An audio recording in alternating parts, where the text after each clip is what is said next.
just the way the colonnade suddenly flooded with people after the white smoke came out. It was literally like watching just this incredible motion. So, yeah. Yes, I remember. It's a very unique experience. Well, and I can remember too as well 3 conclaves. You know, it's amazing. But with the election of Pope Benedict, I was up there on the top of the colonnade, so looking at the basilica. On the left side there, on top of the colonnade there, we had journalists accredited there, you know, videographers and cameramen and all were all up there. And then also in other areas, and a couple areas in the square as well. But just the excitement of it all, seeing it from above and being there in person is what's really incredible. Because the second conclave for Pope Francis there that I experienced, I was down the street, which was different. Even though I poked my head out the window and I could see all the way up the main avenue leading up to St. Peter's Square there, via the Conciliazione, and it was part of the experience. But being there in the square was incredible. And just being there above, even when the bells were ringing for Pope Benedict, you really have a sense of how big those bells are and the sound they carry, and also the culmination of an exciting moment. You know, we have a Pope, and so and then as well looking at the central loggia of the basilica and seeing the new Pope appear. So in a sense, it's a lot of excitement, a lot of good memories, and now.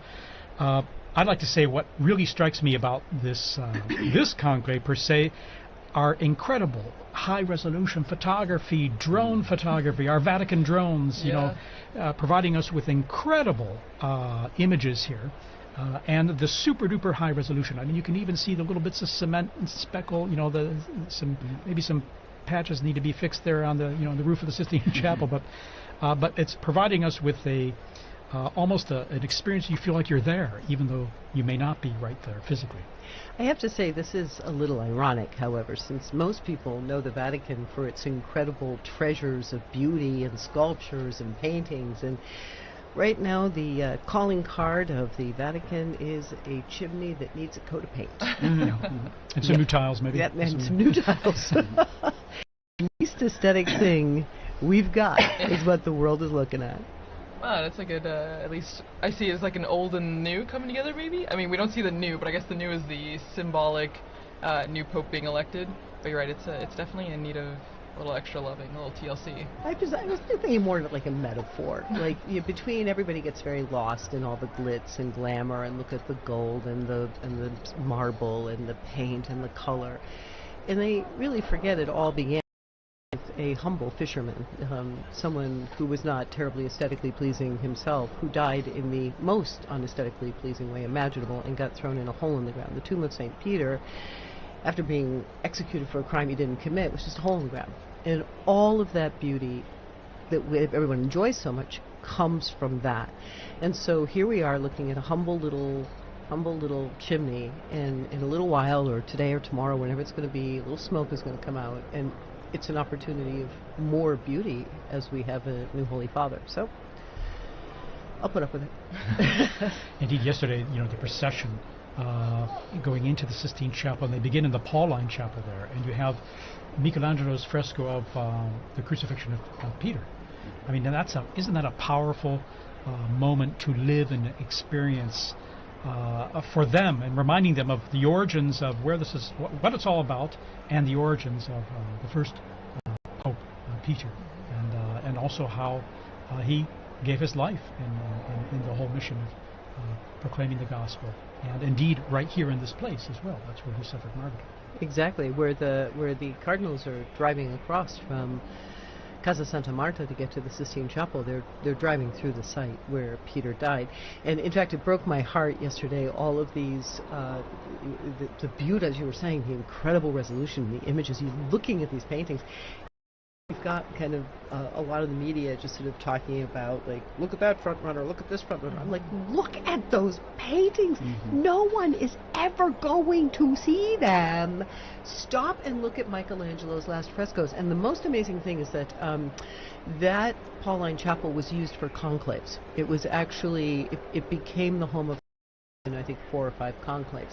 And when Michelangelo was painting that, he knew that it was likely that the space would be used for the conclave. And so that image he painted of St. Peter being crucified upside down, he lifts his head and he looks out so that the newly elected Pope in the Pauline walks out, and all the way out there's Peter looking at him, telling him, this is the job description. Yeah. A very, very powerful imagery. And again, those high-resolution images are just, without glasses, I can see so clearly the incredible power and that they communicate. And then, of course, then the procession going into the Sistine Chapel and the beautiful chant, the beautiful the choir, the Sistine Chapel choir. It's just incredible how it just creates an incredibly spiritual moment, a solemn moment, but also one of beauty and one of, I'd like to think, hope, of course. Well, and I think it's interesting that you were talking, Dr. Lev, about in the Pauline Chapel where they start the procession, where they start, the beginning of the conclave, and then when they enter into the Sistine Chapel, I can't help but thinking about all of the imagery that they have to reflect on as they're doing this massive, impactful vote. No, you can't be in the Sistine Chapel and not be influenced at all by the images, by the scripture verses that it evokes. No, and so I don't know. Do you have any specific imagery or paintings or frescoes that are in the Sistine Chapel that you would think are really impacting these 133 cardinal electors? Well, I think there are a lot of specific images that do impact, or at least I hope are impacting the cardinal electors. But I think you started by talking about the Sistine Chapel choir, which we all had that opportunity. Again, the people at home, I'm like, guys, you're talking about secret this, secret this. They actually opened the door and they let you see. Look and listen. So we have this choir which sings incredibly beautiful music, summoning the saints, calling down the Holy Spirit. We have this very solemn organization towards the Gospels, which are open on the altar for the vow, and then we have paintings all around us. And I think the first and foremost thing is, after all the noise and the cameras and the opinions and the dinner parties and the salon stuff that's been sort of coming in at them, what a perfect place for prayer. And then as they collect themselves, and I think now on the second day, sort of beginning to get accustomed to the space and accustomed to the routine, the painting that will probably come to the fore is the Last Judgment. It's the work that they must stand in front of, and each must stand alone, as we're all going to have to do it too, so it's not just them. But each must stand alone as he takes that vote, and he's holding it, and he puts it into the urn before the image of Christ the Judge, and at the same time the image of Mary right next to him. And so this reminder that he is accountable. Each one of these men is accountable, but also each one of these men is going to be key in helping us access Christ's mercy, and so he must take care of her church. It's the church. And I don't know, Father Bob, maybe, do you have you visited the Sistine Chapel, I'm sure, many times. Is there an image that also resonates with you? Maybe not being one of the cardinal electors, but just when you're visiting the Sistine Chapel. Well, I think the fact that there's also humanity out in this as well. So you have the divine and the human. And the fact is that the Church lives within humanity, but it's helping us to be the mediator to relate to God in a different way. And also the comprehensive aspect of the figures, and again, it's truly a universal church. But I'd like to go back to that poor roof again, because I think that too, I'm sure that Francis is looking down on that, because he's always reminded us that we need to be a poor church for the most poor people. And so this is very fitting that we'll be looking at this afternoon as well. Yeah, the simplicity of it does strike you. And by the way, our camera work there, we're fixated, so to speak, on that chimney, because we could have smoke billowing there very soon, or maybe not. We shall see. Depends on how the voting goes, okay? So obviously at the end of today, maybe around 7-ish or 8 p.m., we'll see, Rome time that is, if there's, there'll definitely be smoke. It could be black or white, but if there's a vote in favor of a new pope in this first voting session of the two, well, I mean, if there's a pope elected, we'll have white smoke in here. But anyway, we're just going to wait and see, and the camera is there. But we can tell you there are lots of people filling that square right now. As the hours, or as the time goes on, more people, Romans especially, come into the square to be part of this great anticipation and this excitement that is what we call this smoke watch, indeed. Well, and it's something that Thaddeus, we were talking about before, and focusing on the chimney. The smoke signals are definitely something that have been a tradition for many years to signal the election or waiting for the new pope. But it's something that is still like a continuity in our faith, and in the faith in the conclave. I don't know exactly where that started. I don't know if Father Bob or Dr. Lev, you know where the symbology or the nature of using the smoke came from. The gradual, obviously the smokestack is proper to the Sistine Chapel chimney, which was used for the very first time in 1492 for the conclave. But one of the interesting things to be thinking about, especially since we talk so much about this unprecedented conclave with the extraordinary number of electors and the extraordinary number of people, is that the process of the conclave has been evolving over the course of 1,000 years. I mean, the election of the Pope, almost 2,000, but the process of this conclave has been evolving over. So the idea was to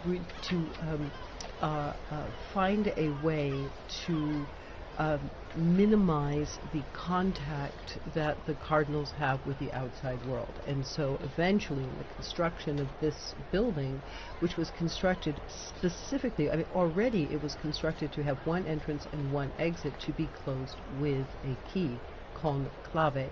So these considerations, the smokestack was actually added later. You'll see there's no chimney in the there's no a stove within the chapel. It had to be brought in. But as the process refined itself years, and they thought of better ways of communicating, especially because there were a lot of bookies making bets, so they wanted to make sure everybody found out at the same time so that they couldn't hedge bets. They developed the system of the chimney. So betting is also an ancient tradition that we have. Oh, I believe it was an excommunicable offense until something like 1918. Yeah, it's pretty recent. Also, the technology has come in now, because before they would throw in a bit of wet straw if it was black smoke, but that didn't always work, and so you'd have white smoke coming up at times, and so now they are using some chemicals that we'll see. There still might be a mistake, but they seem more certain now that we'll see black. That did actually happen in 2005. Do you remember? Remember the first ballot? It was gray. That's right. And there I was was confusion. next to the Telemundo tent, and they were screaming, "Papa, papa, papa, papa, papa," and everybody was like, "Hmm," and it was utter confusion. So I'm telling you, it's a work in progress. They've just figured out the chemicals. There we go. And no matter what anyone says, I want smoke signals. It's so cool. If you think about it, really, in terms of a way to communicate to the world with an ancient method. If we have a pope or not, a way to share that news. I mean, of course it gets tweeted, it gets sent out live around the world, but I think looking at a chimney, even in 2025, is an exciting way to live this whole process and to experience it. Well, and so looking at this, and if smoke signals are outdated or still part of our everyday life, even in 2025, we actually dug into our Vatican archives and found an interview by our former colleague Tracy McClure, speaking to Father Thomas Rees about these aspects, the smoke signals and the inspiration of the Holy Spirit, and maybe a not too famous saying, the Vatican saying, "You go into a conclave a pope and you come out a cardinal." So let's hear some of that interview.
There we are. We're hearing some archive reports we have on how things work in the past and looking at a bit of the history of conclaves and all. We're back with you, of course, here live in St. Peter's Square, and we're looking at that chimney.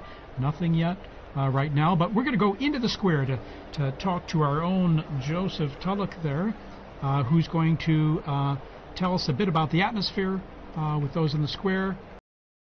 Okay, we're probably going to go to him shortly. All right, we're not going to go to him right away.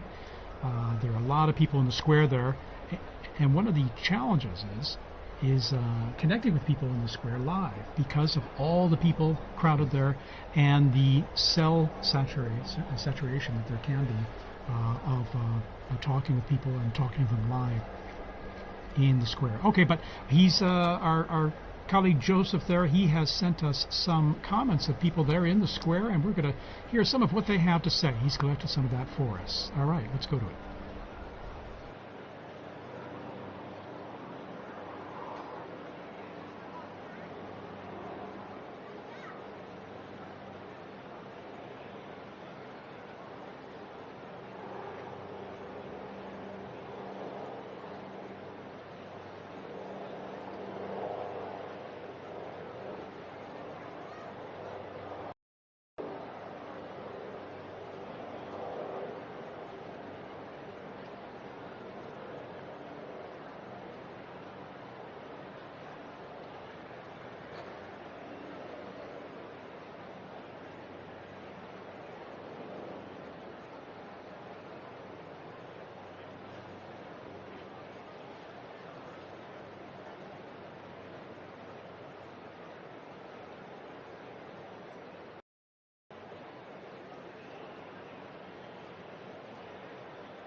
That's Father Matthew Bender there, Legionary of Christ, sharing his experience of these very intense days, past 10 days, almost 2 weeks now here in Rome, and talking to our own Joseph Tulloch, who is got him on the line now. So we're going to talk to Joe here live, and just Joe, give us an idea of the atmosphere there in the square right now.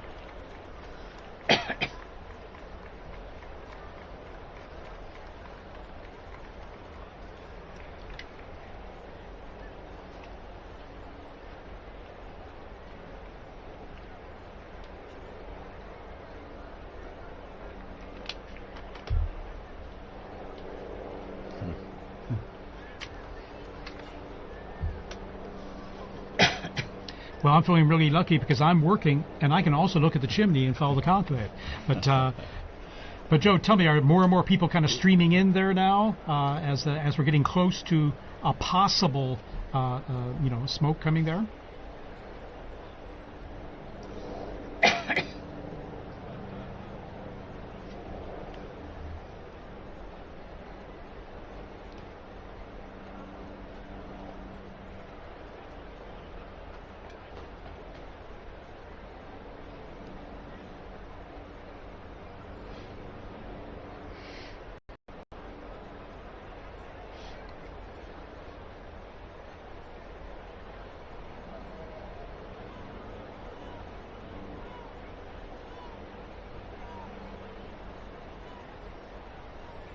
Do you have a good view of the chimney there? I know that the sun starts to go down at this time there behind the basilica, and it's just a little to the left of the chimney there as it starts going down.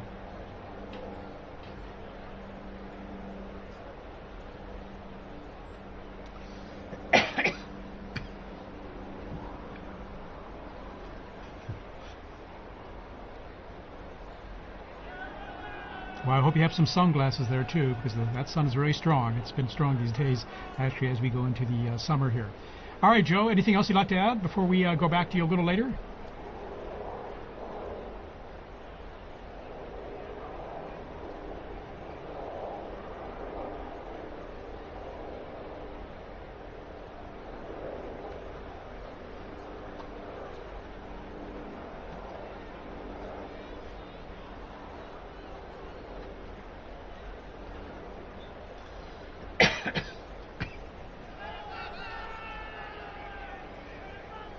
Joe, we just have reports from the local authorities there. There are around 15,000 gathered there in the square as of now, as those numbers increase. And so it's we're going to be coming back to you very soon here just for an update on things. So thanks, Joe, and call us anytime too if you have any updates. And as we continue our coverage here, I'd like to introduce a new guest we have here in studio. He's Dr. Timothy O'Donnell from the United States, and he's a visiting professor at the Angelicum University, the Pontifical Angelicum University here in Rome, and he also served 32 years as president of Christendom College in the United States. Dr. O'Donnell, thank you for joining us. TJ, it's great to be with you all. Thank you.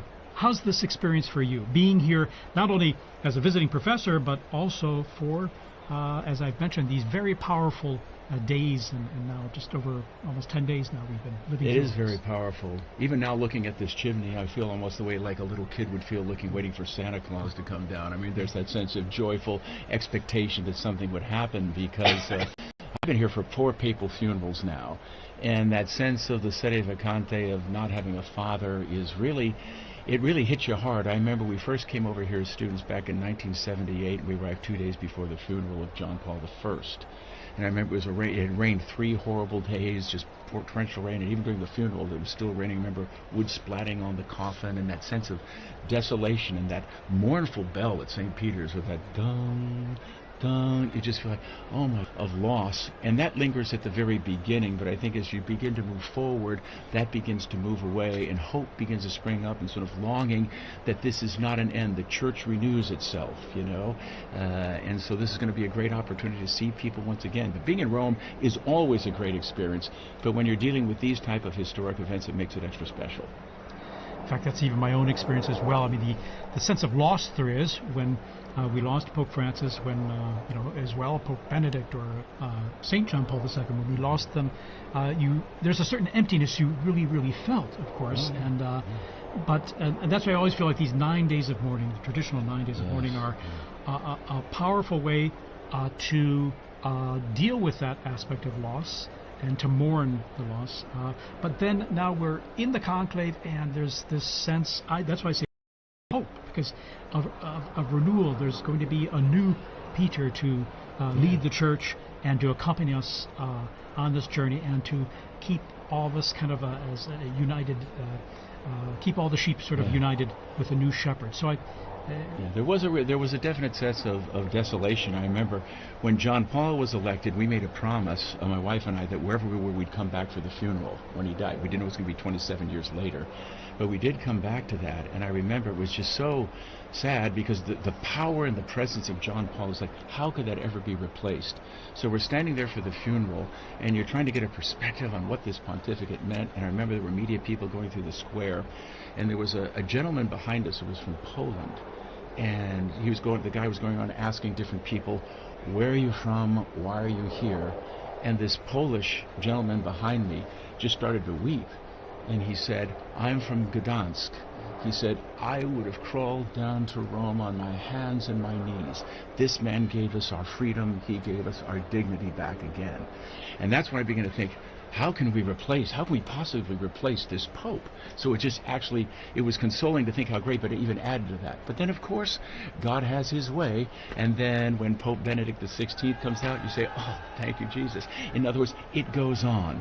And it sort of encapsulates the whole rhythm of life, and I think that's why people are really looking to Rome right now, because everything's sort of a soundbite. We're suffering from sort of like what I think Benedict called a cultural amnesia. We don't remember who we are, we're confused about our identity, and oftentimes we're looking at things and we don't know who we are. But what's happening right now, you see something that is permanent, something that has not changed. Even the antiquity of smoke coming up from a little chimney signifying a transition. People are hungry to know who they are and to understand the meaning of the past. A lot of times we neglect history nowadays. I think it's something like 75% of college graduates in the United States graduate from college without ever taking a history course. That's devastating.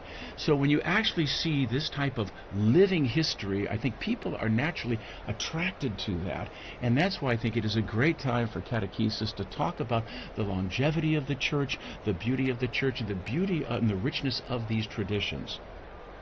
And Dr. Lev, what would you say in terms of if you had your own students right now and trying to help, especially students maybe who aren't as familiar with the Catholic Church or these how these processes work, how would you contextualize what's happening here to them? Well, I agree with you, Tim. It's such an incredible moment to show the students living history. I mean, one of the things about the Catholic Church that I think maybe we take for granted but is baffling to the rest of the world and incomprehensible at times to students is the man that we are waiting for will be the 267th Pope in a direct line. Where do you find stability? Where do you find a groundedness, a rootedness that continues over the course of centuries through political situations, geopolitical transformations, natural disasters, you name it, and yet we are still here waiting for that next successor. And that, for what that builds into is when you look at a building like St. Peter's that starts with the hole of the ground where they buried St. Peter, you are looking at something that shows a series of monuments, one placed on top of the other in a all the way up to the top of Michelangelo's dome. And so the beauty stems from that continuity. It's this incredible story, this incredible lineage of the popes.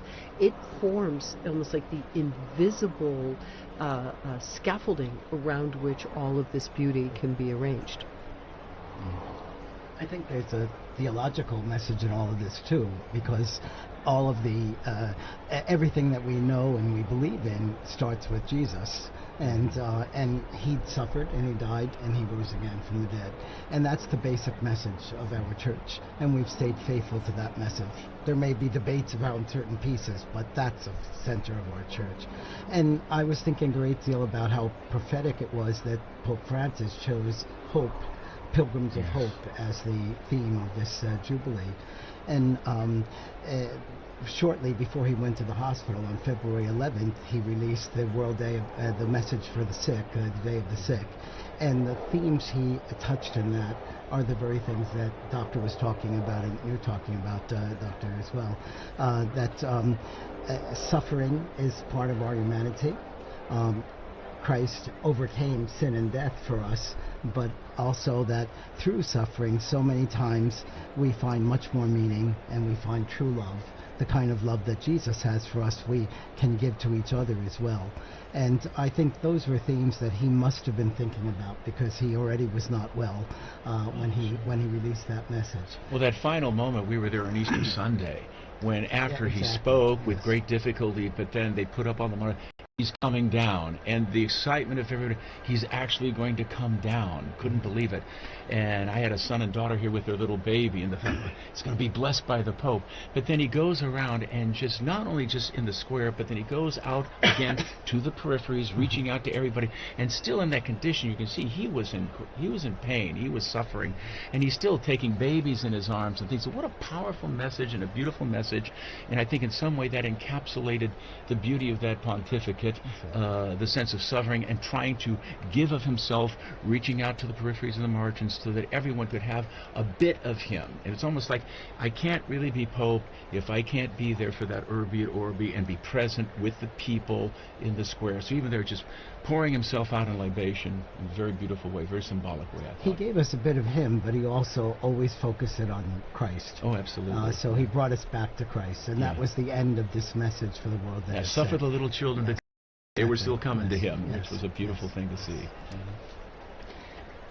I would imagine, too, in this day and age, too, we're unfortunately marked by so much polarization and so much vitriol, whether it's in social media, whether in the dialogues we have today, they are so divisive, unfortunately, and receive the most attention, not the times when things are working and all. But would you say that this, what we're seeing here and what we were talking about just now, the world or many people would look to in some ways, because here we're talking about a message of hope, fundamentally, not of belief, but of hope, but also of being good to one another, of fraternity, as Pope Francis spoke about all the time. Do you think that this is drawing more attention because of our fractured world today? I would say definitely that's the case. I mean, the Second Vatican Council said very clearly, when the Creator vanishes, we lose sight of the Creator vanishes. And that's what's happening right now. I mean, we're all brothers and sisters if God is recognized as our Father. But in so many instances, we're sort of pushing God out of the picture. There's sort of practical atheism that's dominating culture right now. And it shouldn't surprise us then.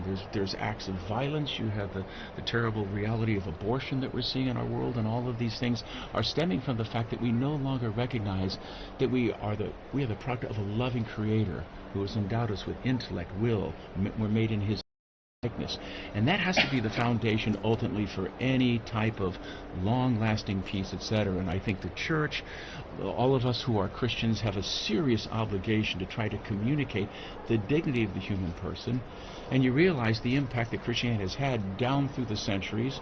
I mean, everyone loves the Colosseum, but you think what was going on in the Colosseum, talk about it, there has to be a certain horror when a Christian looks at that. The affront of human dignity would be entertained not only by martyrs, but by men killing and mutilating one another.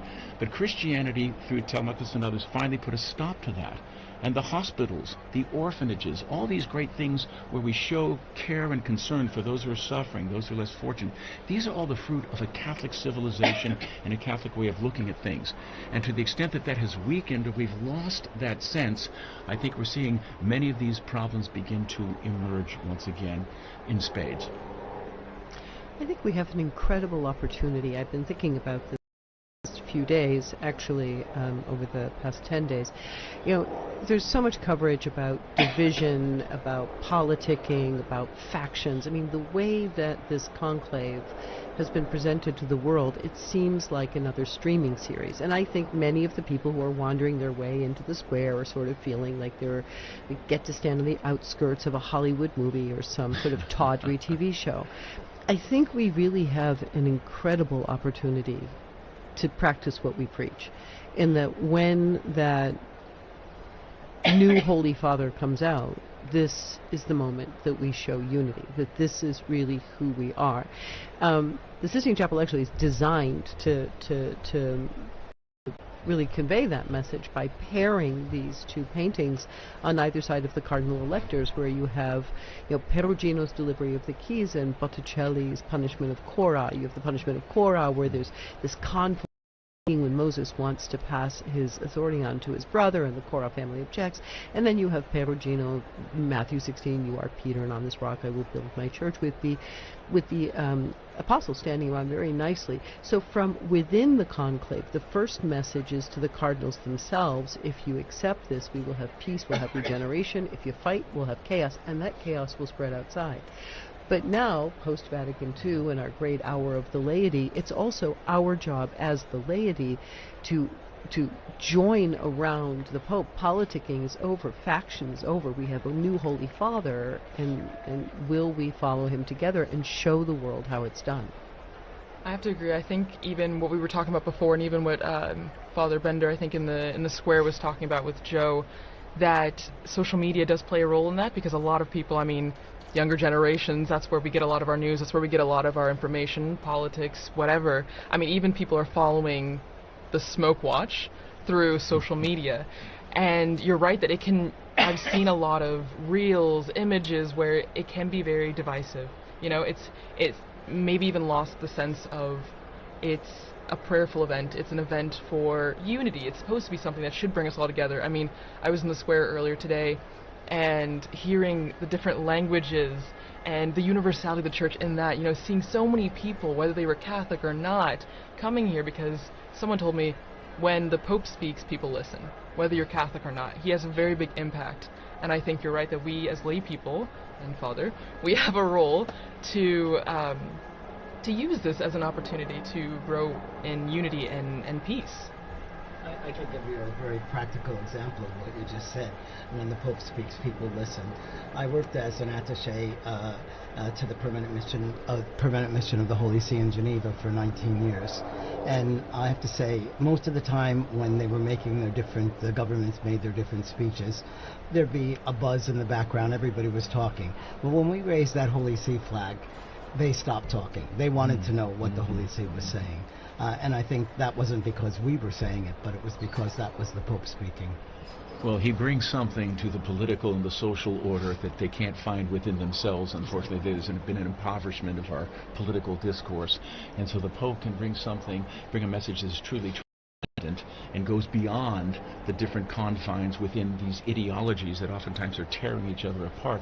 And I think we're at a point now where people are really tired of those ideologies. We think about, you know, Russia and Ukraine and the horrible things going on there, what's going on in Gaza, but to have a voice that is able to communicate a higher purpose and say we need to rise and appeal to the better angels of ourselves. I mean, this is an important thing, and we really need. So whoever gets elected, I think there will be an outpouring of goodwill. And I think it'll be a great chance to build unity in all of us, because, as Catherine of Siena said, he's our sweet Christ on earth. That's the way we should approach this and rally around him. It could be a great opportunity for we as a church to do what we're supposed to do in bringing the message of the gospel and the salvation and the peace and the joy that is really part of that to a troubled world. Monsignor Vitillo, any experiences you want to share? I mean, you've worked in many international forums at the UN and all, and on behalf of the Holy See there in Geneva as well, in terms of the how the papacy and how the words of the Pope are received and taken seriously, whether by believers or non-believers or people of other cultures. Well, my own experience was that many of the UN officials were very, very interested in what the Holy See saw in things. And so many times there'd be private consultations with the papal nuncio and discussions that were not made public, but that really brought to real substance. Some of the discussions that had been going on about nuclear warfare and trying to get a ban on nuclear warfare started out by discussions between some of the world leaders, the UN people, and the papal nuncio at that time, and it was now Cardinal Silvano Tomasi, whom I was working with. So I think that's a good way of working. And a lot of times people are saying, well, why isn't the Holy See making a statement against this or that or condemning so-and-so? That's not the style of the Holy Father. And so we need to keep that style. And And Cardinal Ray, I think, described perfectly in his homily, both for the funeral homily, but then especially the other day for the election of the Pope, the character of what we're looking for in a Pope. All popes, not just this next one. But so much he pointed about how this is not only for internal, this is for the whole world, and we need a person that can bring about peace in the whole world. Amen. I would even say this is a good opportunity then to really talk about how diverse the College of Cardinals and, I mean, the cardinal electors that are in the Sistine Chapel right now as we're waiting for the smoke. I mean, I saw the numbers that I think there's at least 15 countries that have cardinals participating in a conclave for the first time ever, which is such a beautiful thing. I mean, as we're saying, talking about unity and peace and reaching out to people, I mean, that's a legacy or an example of the universality of the Church. And I don't know if you guys want to touch on that, but that's just something super unique about this conclave. Well, it is the largest in history, and it's great. He always talked about going out to peripheries, and even in terms of selections of cardinals, that's what he did. And so I think there'll be definitely a certain richness that we have in this particular conclave, that there are so many cardinals from so many different diverse parts of the world, some which may not have been represented within the College of Cardinals before. So that'll be part of, I think, Pope Francis's legacy. And so that's one of the reasons why I think predictions are ridiculous at this time. They generally are. I remember when John Paul got elected, we had a sheet of newspaper with 30 of the top candidates, and there was no Karl Wojtyła in that list. And so if it was true then, it's even more true now. That's the scorecard is the scorecard mentality, but it's an old one. It's been around forever. I think there are a couple of things, both when you were describing earlier the last days of Pope Francis, that really paralleled the last days of Pope John Paul II, where you did see the Pope pouring himself out. This idea of the Pope as libation and this extraordinary. I mean, Pope Francis, the whole pontificate was really he would go to audience and then get in the ambulance, go to the hospital. I mean, he was quite a man. But that those last days where everybody could see the Pope giving himself completely to his people, to his flock. First of all, in a world where we're getting very confused about age and the value of people as they are older, I think that's a beautiful parallelism. The visibility of suffering, that instead of it became something for people to really feel and experience.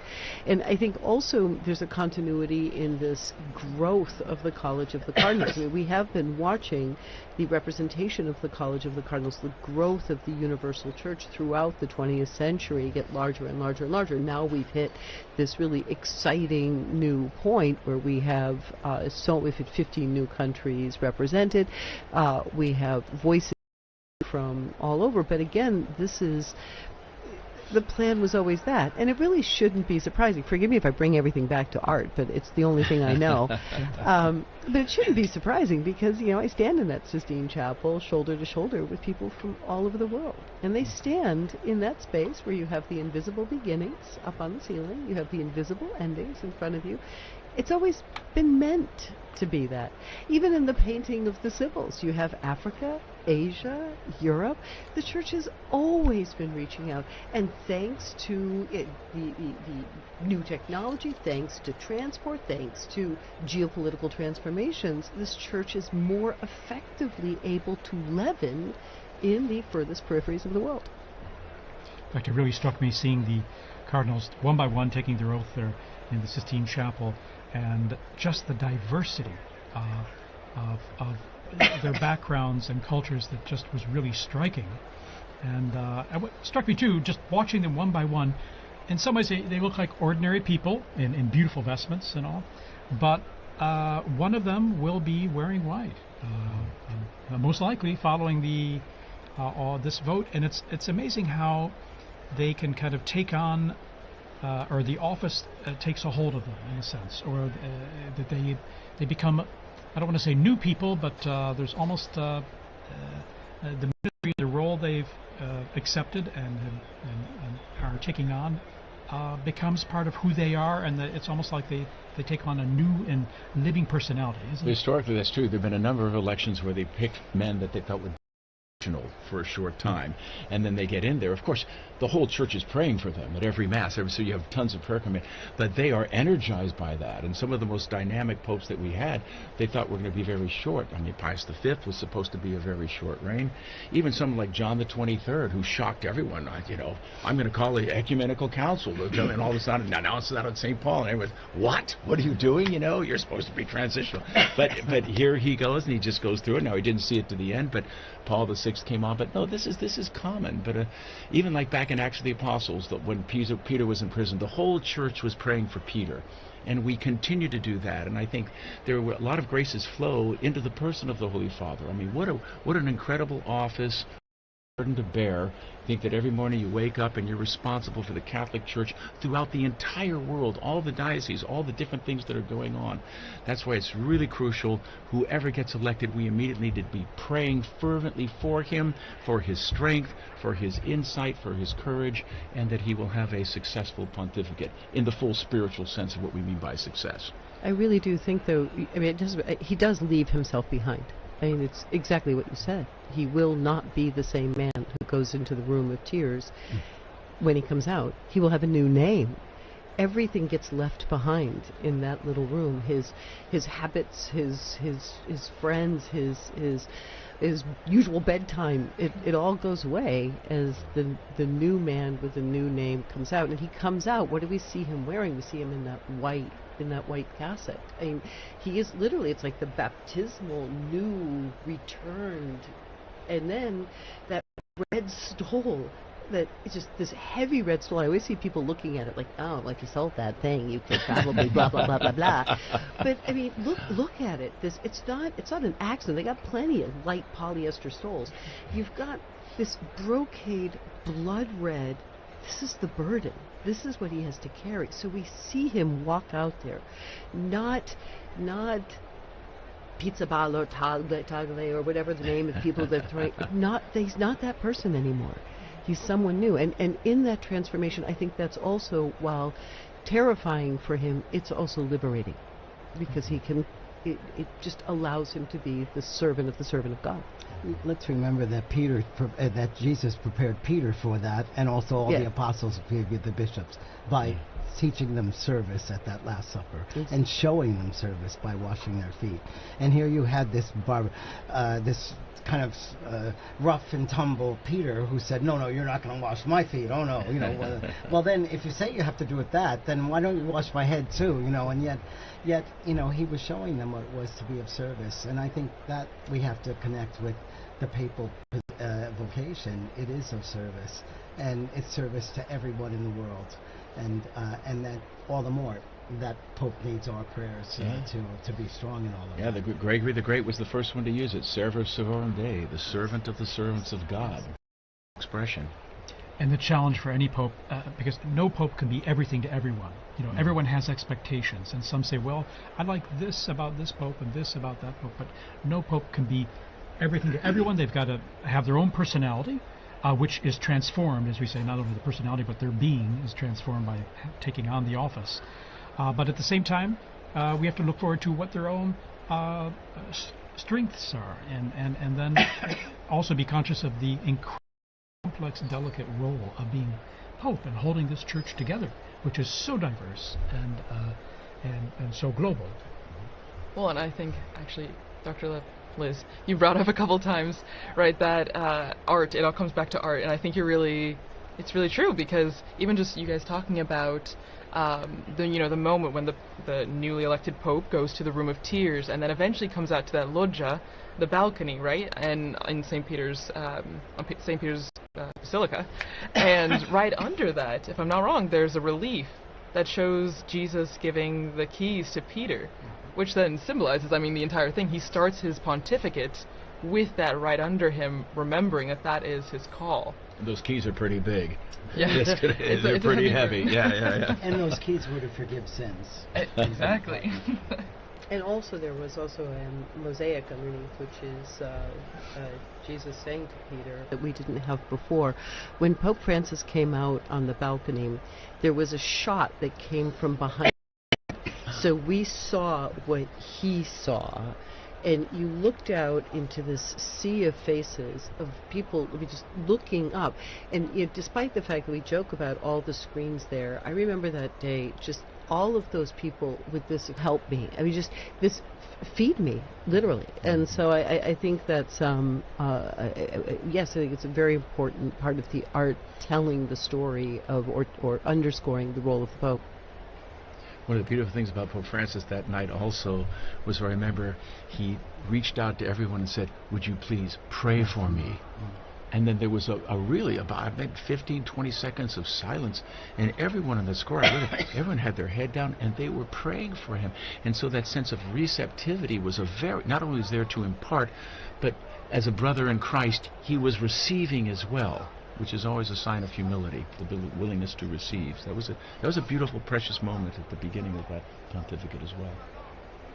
In fact, the weight of the office itself must be frightening. And so when we speak of the room of tears, where the new Pope who's accepted the pray and to let it soak in, it's got to be, I imagine the weight, the burden of it, even if sustained by grace, and it must be immense and massive, especially as they peer out on the central balcony of St. Peter's Basilica there and seeing the crowds and seeing what all this entails.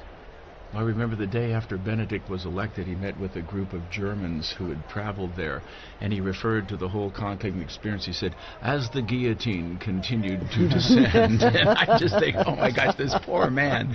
I mean, that's why your heart, it has to, whoever it is, your heart has to go out, because life is going to be very, very difficult, very, very difficult change. Like he said, there's going to come a time when you will be bound and you will be led where you would not go.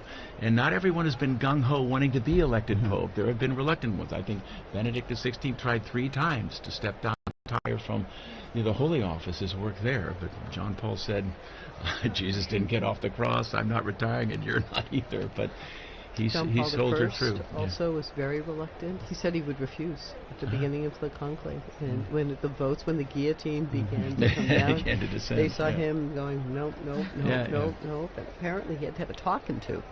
But I think they're also very aware that they cannot solve all of the problems, either for the Church or for the world. Sure. And Pope John the 23rd talked about how after he tried, he'd finally, in the evening, would say, "God, it's your church. I'm leaving this to you now, and I'm going to sleep." So I think that's the kind of thing that they have to learn and practice as well. Absolutely. Okay, we're going to take just a brief break here with a little music. We're still under a smoke watch. Okay, there's not a smoke warning yet, but there could be very soon. Who knows? So we'll be back with you in just a minute or two here to continue our coverage. And by the way, now 20,000 are gathered there in St. Peter's Square, and the numbers are increasing.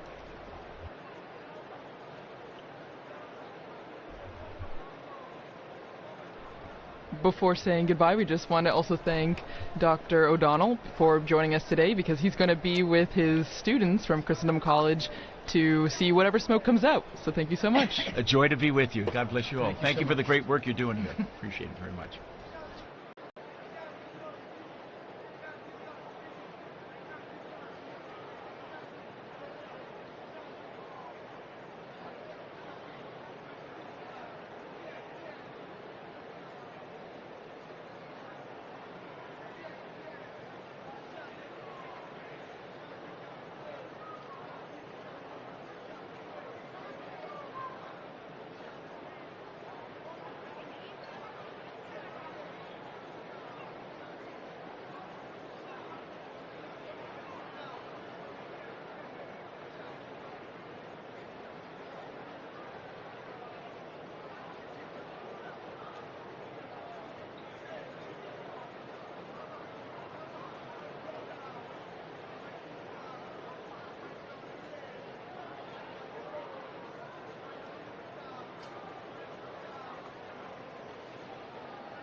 So after that wonderful little break, we have information that the numbers in the square continue to rise, and just looking back, I want us to think about where we were the last conclave, or the last couple of conclaves, because as we were talking about before, you know, times have changed, but the smoke remains the same, the chimney remains the same.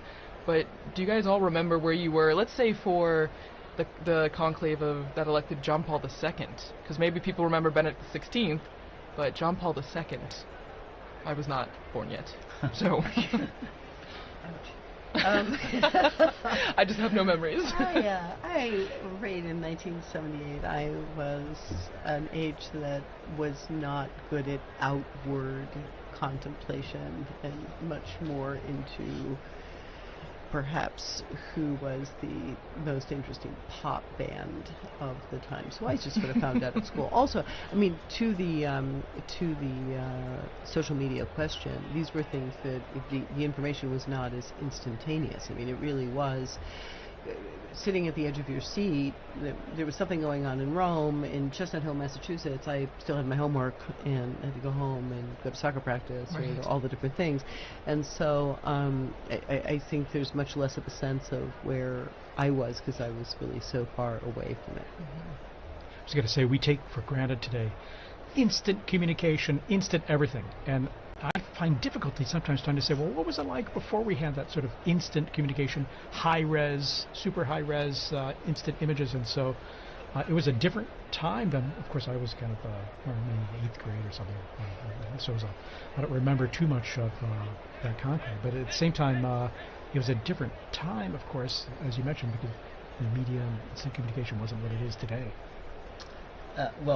I'm 78 years old, so I wasn't in high school at that time. I was a priest in my diocese and also going to social work school, but I was also directing a psychiatric treatment center for children.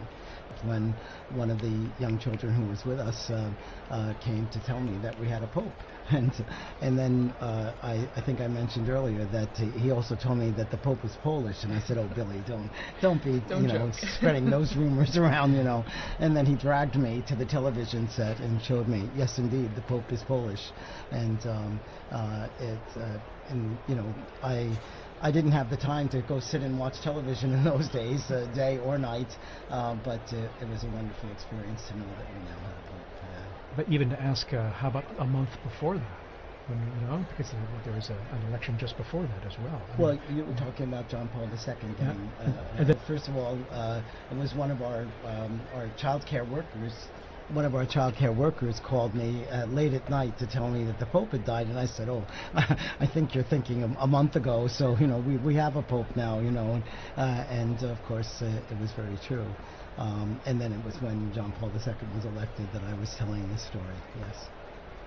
Well, and so we'll go back deep into the archives of Vatican Radio, and we'll look at a conclave that none of us, I think, were around for. But before we do that, we want to say a special thank you to Dr. Liz Lev for being here and sharing such amazing insight into art history, and how that plays a role in the conclave even today. Well, it's been really great to be here. I mean, in a certain sense, you guys are the nerve center of it all. So it's an honor, actually, to be able to sit here, and of course to really have the possibility to talk in a way that it's much harder. We do our best out there I think there's a whole squad of us out there trying to do our best in the secular media, but to really be able to talk about what it means to be the servant of God, what it means for Peter to have died here, what it means for these cardinals. I mean, it's so nice to be able to really talk about the true weight and importance of prayer and how we must pray for the Pope. So thank you for really, it's like a cleanse to come here. I'm ready to go back out and face questions about whether or not this conclave is like the movie.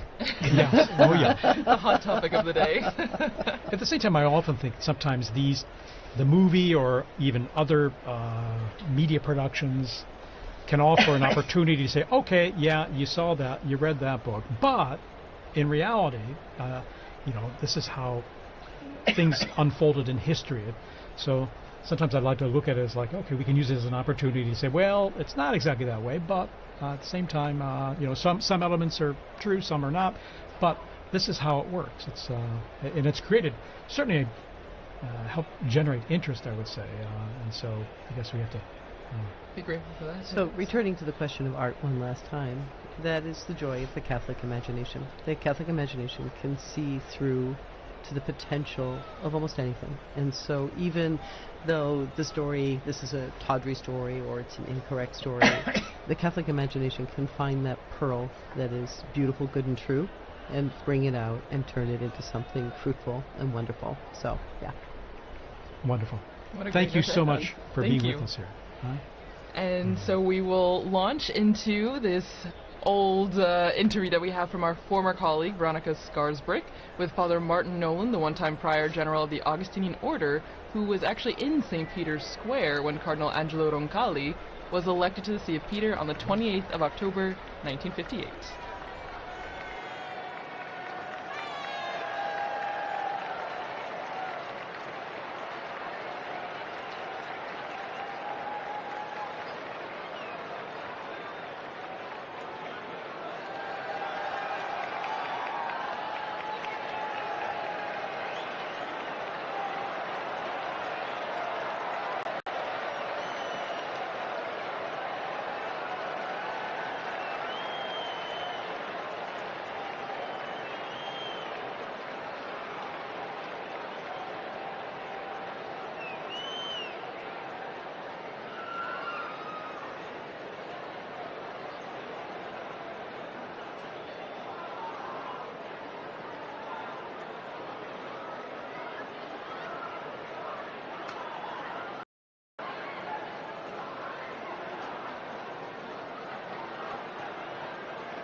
We have smoke in Peter's Square now, so Look we at will that. come Look back, and at it that.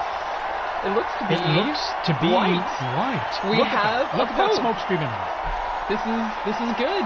This is incredible news here, coming up here on 6:08 p.m. here in Rome at the Vatican, and we have white smoke streaming out. And you can hear the chimney. crowds. And we hear the crowds applauding there. As you can see, now we got the camera.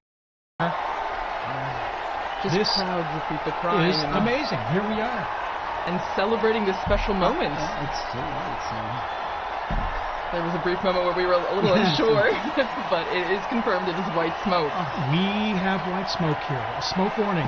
A smoke And warning, that's you're no white longer smoke. watching.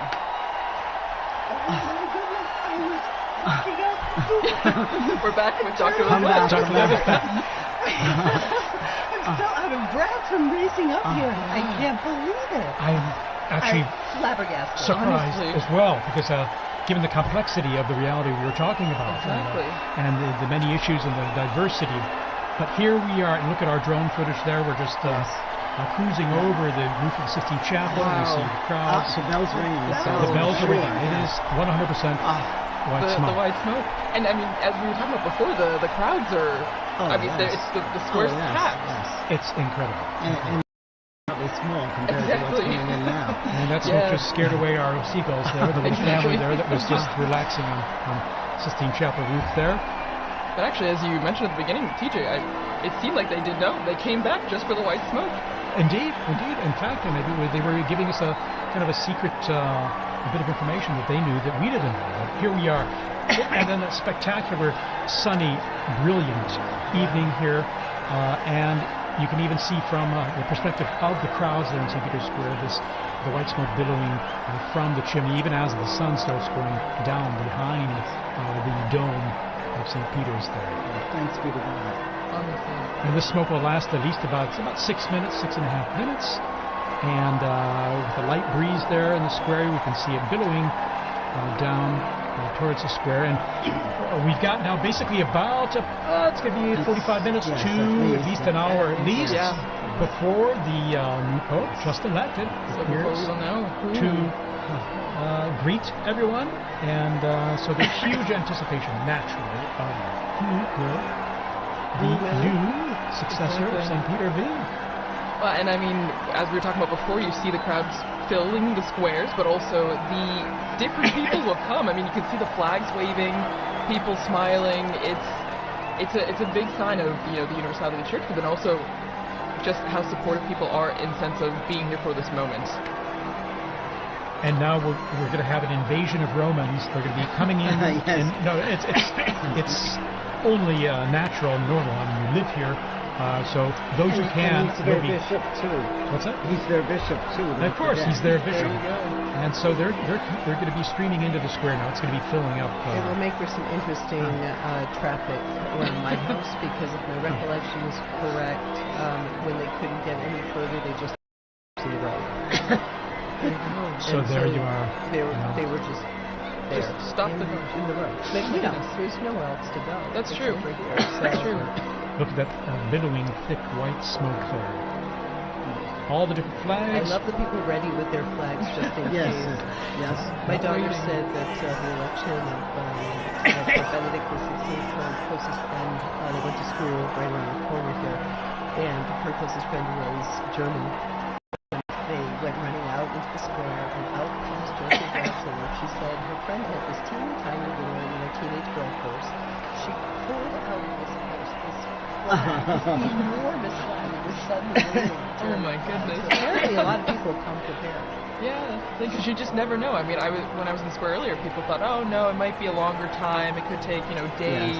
yeah. You just don't know. You just don't know. Yeah, you just don't know. In fact, I didn't know what to expect. At the same time, it's a wonderful surprise here to see the white smoke billowing there. And so after just, day and a half, basically, Yeah. and here we are.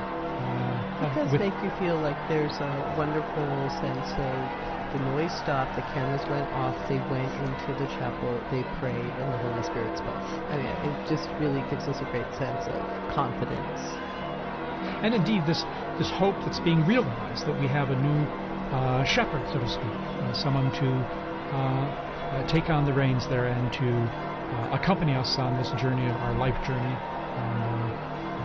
And it will be fascinating to see. As I say, you see the central lodge of St. Peter's Basilica. You see that's where the new Pope will be appearing, as he traditionally does, to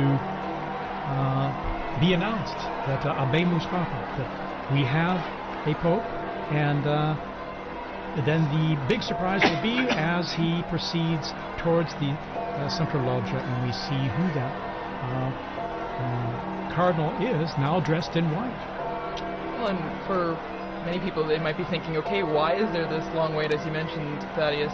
Why is there this long wait in between when we see the white smoke and when the new Pope, comes out into the loggia? And it's because there's a process that's going on right now. There is a very long process, which will be the oath of allegiance of the cardinals, of which there are 132 now. And we saw how long it took for the oath to for the conclave. I'm imagining it will take about that length for the oath of allegiance. Well, and also, Liz, you had mentioned before, way before in our discussion, the Room of Tears, which has become very essential right now. So right now the new Pope would have gone.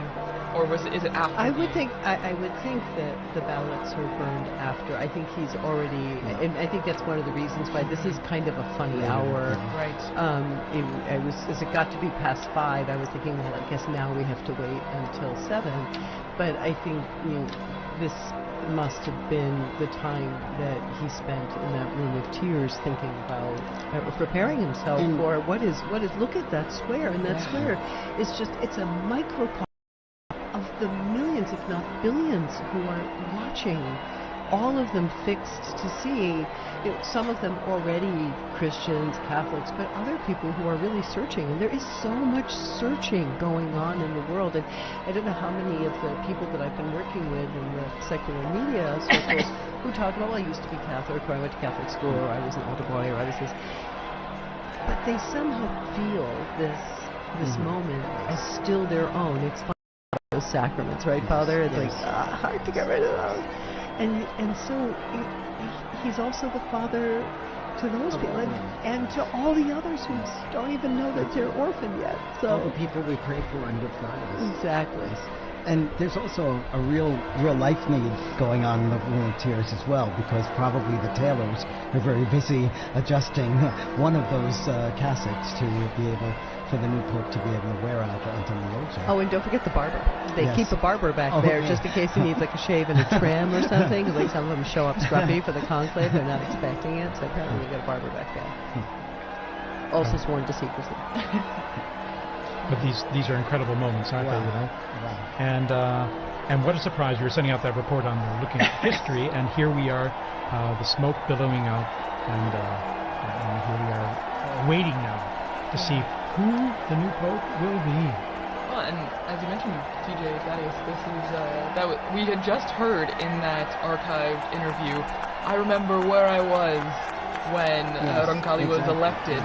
And now we will all remember where we were at that moment when this new Pope was elected. I mean, we would have been here seeing these flags from South Korea, from Spain, from everywhere, from Serbia, from Croatia.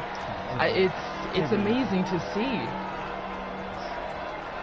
I'm old enough that I actually saw Papa Roncalli here at a general audience, yes. I came as a child and was brought to the audience, and there he was being carried in on the sedia gestatoria, and he really was the smiling, good Pope John. I mean, he was just so warm and loving. Yeah, sure. Well, and as we're waiting for the moment when we will meet the new Pope for the first time, it's just a moment of reflection, I think, also, as we were talking before, the impact and what the significance means. And I mean, just thinking about, there will be one country, one group of people that are in the square thinking, that's someone from my country, or that's someone that I can, relate to, because it will be someone who is from potentially a country that's being represented right now with the flags waving. Indeed. And the process begins when the official announcement in Latin is made that we have a new Pope, and he appears on the balcony, offers his own words. Okay, we're going to go straight away here to Joe Tulloch, our co-worker and colleague here in the square. Joe, tell us about what it's like down there in the square. You're there among the crowds.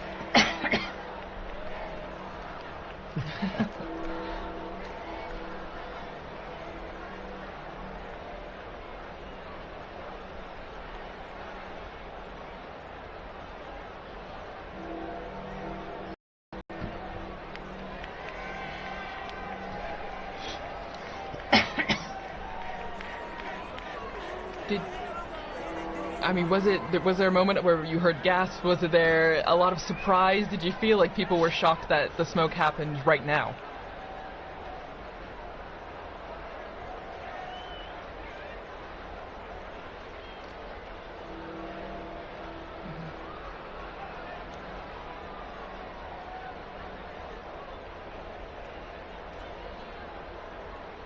How about yourself? Where were you when that smoke started coming out? Because I think many people were assuming it would be a little later when the smoke would come, whether white or black.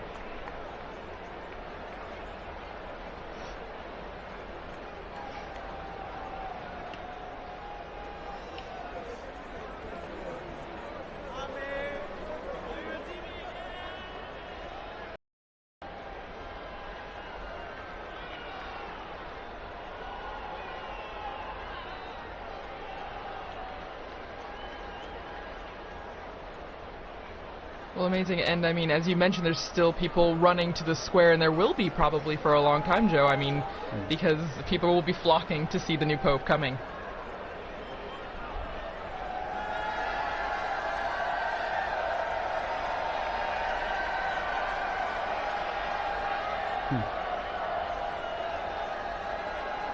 Oh, wow.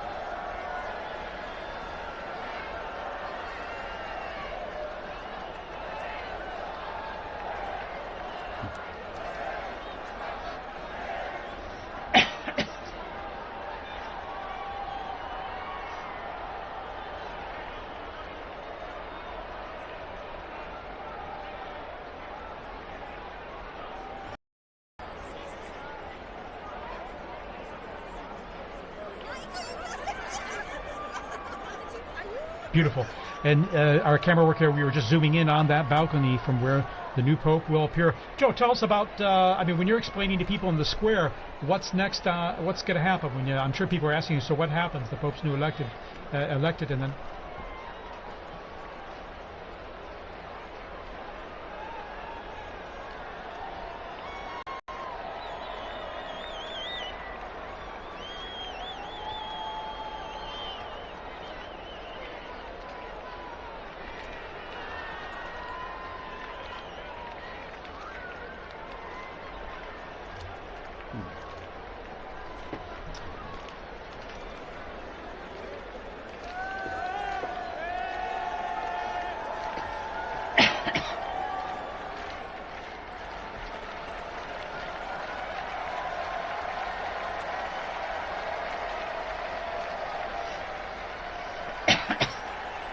And Joe, how about yourself? You're going to be there for us, aren't you? You're going to be staying there in the square. Our eyes on the ground.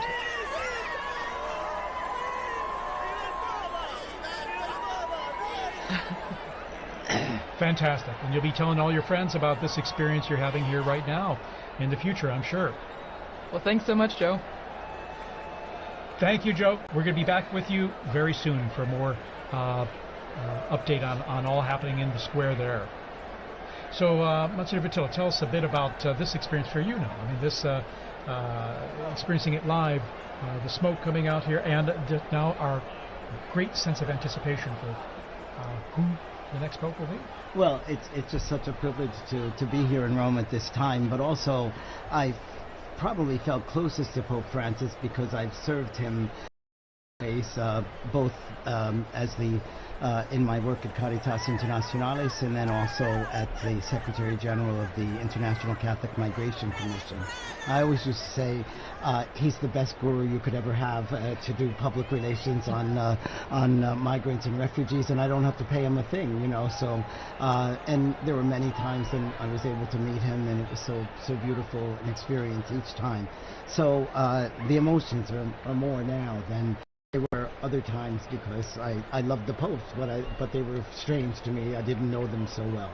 I met Pope John Paul II a couple times, but not as closely as working with Pope Francis. It's wonderful, it's exciting, and then it's a real privilege to be here at Vatican Radio and to have been part of our smoke watching together. It's now smoke warning, of course. So, and a severe smoke warning. Exactly. White smoke, that makes it even more severe, so to speak. But it's severe good news, I like to joke and say. Yes. But, I think it's going to be very nice. I'm very happy that I was here. And just when I was walking out the door, and I just thought, I, I don't want to be alone in this moment. Yes. This is a moment of ecclesia. This is the moment of people gathered together. I'm going to run back upstairs and knock on the door and see if they'll let me back. I'm so happy to be able to share this moment, and I love this view of the square and all of these people who are gathering together in really a tremendous sense of rejoicing. This is after our 9 days of mourning, after the shock of Pope Francis's death. We are rejoicing again, and that is very lovely for a beautiful, beautiful day in Rome. Yeah, stunning. Actually, perfect weather, and I like to jokingly call this kind of weather severe good weather. It's just wonderful. It's sunny and of course I remember in 2013 when Pope Francis was elected. It was during the evening. It was dark out, and it was still Cold. Yes. It rather was cold and wet and rainy. And the sun set later, but it was illuminated with the lighting in the square, and now the even improved lighting they have on the basilica now. It's stunning. You know, the square and the facade, how they've renewed the lighting. But then it was illuminated by all the phones being held up and all. But here we have the brilliant sunlight illuminating all the people there in the square and growing in number. And now, Dr. Lev, tell us a bit about, I was thinking, the central loggia of the basilica there, and even the history behind it of the popes appearing from that loggia, from that balcony, and giving their most solemn blessing, Urbi et Orbi, which the new pope will impart after he greets the crowds there, the solemn blessing to the city, in Latin, to the city and the world. That's the first. His first act is to impart this blessing, because after all, he is the Pontifex Maximus. He is the bridge between heaven and earth. So today we'll see him in the facade of St. Peter's, and that facade, which was built in beautiful construction by Carlo Maderno from 1612.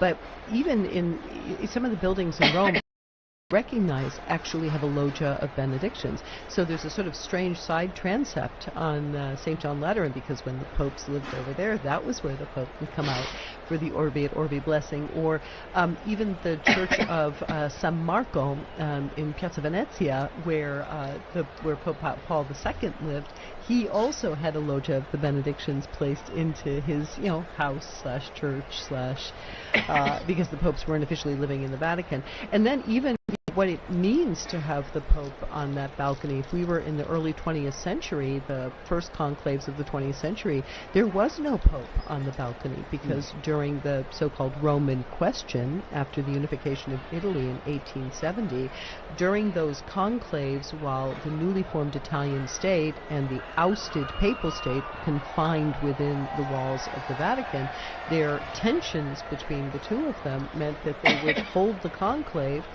send out some smoke, but you had to wait in order to, you would not see the Pope appear in the square. And so when Pius XI appeared in that loggia, it was already a statement that things were about to change. So it's a very, very, very exciting moment. I remember, I think it was 2005, all the cardinals, when they first started to have lots and lots of cardinals, they were all trying to fit out on those openings of the balcony, and you were kind of looking at a couple of them like, that looks a little precarious. So let's hope they've worked out the placement, the placement out on the balconies this time. Absolutely. Here we're seeing a long shot there, and crowds coming down the main avenue, Via della Conciliazione. There are security checks, of course, which is where, unfortunately, it's absolutely necessary nowadays. So sure, you could see them coming from the security. So there's already a metal check, and also we have to ensure the safety and security of the square. So. Well, and as we're seeing all this jubilation and excitement, sadly, we have to say goodbye to. I'm like those sports stars that keep quitting and then coming back. I mean, you'll probably see me back in like another 15 minutes. Yeah, you are welcome to come back. Or a bit like a seagull coming in and around the chimney. I really like the sports star comparison better, but I'll handle seagull. Okay. Thank you so much once again. I'm so happy we got to share this moment together. Thank you for being here with us. Well, and as Liz mentioned before, when we were talking about what is happening now, what takes so long, I mean, according to John Paul II, I believe his Apostolic Constitution, right, Universi Dominici Gregis, there's a process that's happening, and it starts with the rite of acceptance, which already happened, because that's when we know we get the white smoke, because the Pope, the man that was elected, had to say yes. And has to sign and have it certified. Exactly. So isn't that, I mean, it's beautiful, right? We always talk about free will in the Catholic Church. He could say no, but this means that whoever we will see on the loggia has agreed, has said yes to this. And as you can hear, the crowds are coming, and we see... the pontifical band there coming out, and the Swiss Guards, of course. There's always a traditional salute of the Vatican hymn or anthem to celebrate the occasion. It's part of the festivity of it, and we hear they're playing already and coming out there all in full uniform. Well, it's special. It's special too because, you know, these last more than 2 weeks, we've had the Swiss Guards were present for certain things, but now they have a Pope once again that they are protecting. That is their role, that is their mission, right? To be where the Pope is, to protect him. And so this is extra special because now we see them coming out again to the piazza because we will have a Pope. Yes. You know, I live with 21 other priests and residents. All of us work in the Curia, and we've been sharing at breakfast how hard it is in the morning when we're celebrating Mass, and there's always a prayer in the canon of the Mass for the Pope. And you know, we now have to skip over that, and it's like your tongue doesn't stop. You know? So now we can pray. Exactly. Well, so again, the bands here will be coming in and playing the anthems, the hymns when the new Pope appears, just like the Urbi et Orbi on the Easter, Christmas, or solemn occasions. That's right. And so it's to be expected at this time, and we'll probably have another, at least a half hour before earliest the new Pope will appear from the Sacred Heart. But also during this time too, there will be prayer too, and certainly the new Pope will be praying, but also the cardinals will be praying with him too. And we will all be praying as well. Yes, everyone in the square will be praying exactly. around the world. All of you watching and listening from home, you join in prayer as well for this moment. And you can be sure even the new Pope hears all this in the background, because it's a lot of strong sound that's coming up there and propagating up into the areas there, in the buildings and just outside the loggia there as well. You can hear that, you know that they're experiencing the sounds of the streets, the sounds of the square. Well, and it must be a sign of, I mean, they must feel encouraged hearing the cheers, the music, because this is a big moment for anyone, and then to come out into the loggia and see thousands upon thousands of people. I mean, if public speaking is not your thing, that would be very intimidating. And so to hear the support of the band and the people clapping and cheering must be extra special for that person. Absolutely, a huge encouragement as well, apart from the weight of the office and accepting and realizing the challenge, the immense challenge that we'll be taking on, and responsibility, but encouraged by what is the fanfare we're seeing and hearing in St. Peter's Square. And as I mentioned, the crowds are filtering in. There's a security check before that, but the square is slowly filling up there with people coming in last minute to be here. Of course, they're lucky they have time, because we have about this almost 1 hour before the new Pope will appear. And so we see in the blue there the gendarmes, the Vatican gendarmes, and the band they have there, and then of course the Swiss Guard in uniform there in position. So. Well, and just again behind the scenes, looking back behind all the process that's happening, I think is so interesting to think we're seeing the crowds waiting, cheering, trying to keep spirits up while they wait the hour or more until we know who the Pope is. And I think, as we're talking about, prayer is also a central part of this aspect as well. I mean, before the Pope comes out, we see the first ceremony, the greeting, the Te Deum, where in the Sistine Chapel, after being dressed and saying yes, the Pope goes back to the Sistine Chapel and he takes a seat on a chair and a ceremony begins. And it's introduced with a greeting from the senior cardinal of the Order of Bishops, and then they read a passage from the Gospel, which, as we talked about with Liz and also Dr. O'Donnell, I mean, it grounds the mission of the Pope, the office of the Pope in the Gospel, in the message that Christ gave to Peter, feed my sheep, tend to my... So I don't know, it's a really special moment, I think, when you look behind what's happening right now as we wait for the Pope. And speaking of the ground, just in the unbroken line of passing the authority and the responsibility of the papacy from Peter all the way on. And now, going on the ground there in the square, we have Sister Nina Krankic, who's from Croatia and is with us there in the square, and she works here at Vatican News and is going to share us tell us more about her own experience there in the square. Sister Nina, can you hear us?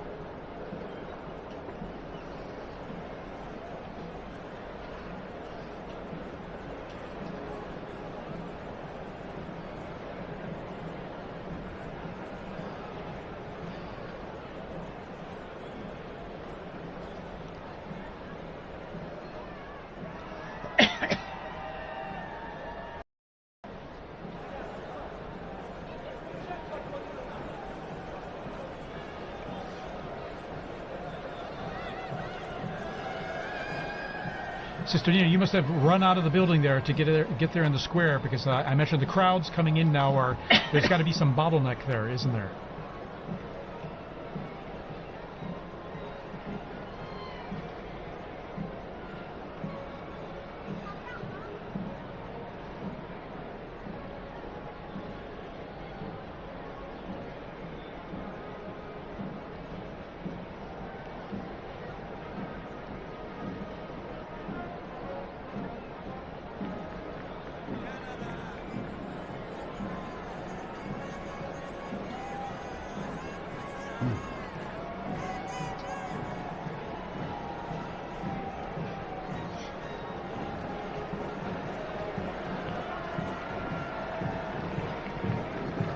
So it must feel like a big party almost, I imagine, in some ways, doesn't it? Now the Italians are coming in. And we can hear the bands there. We see the Italian Carabinieri band that's coming into the square as well. So I imagine it's adding to the festive atmosphere you're living there. Listen.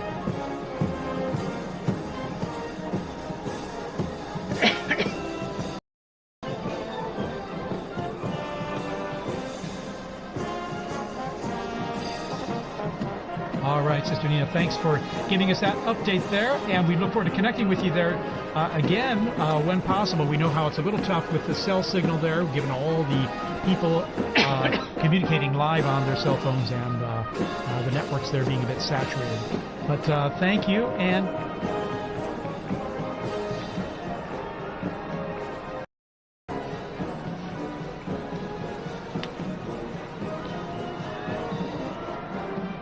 wonderful.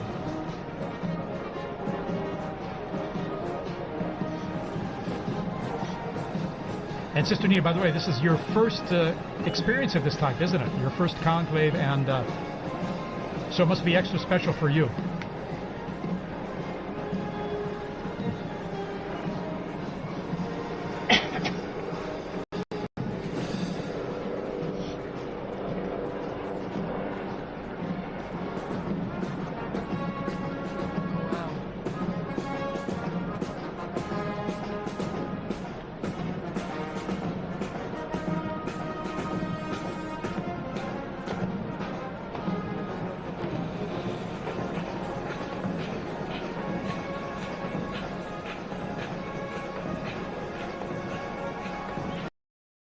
Wonderful.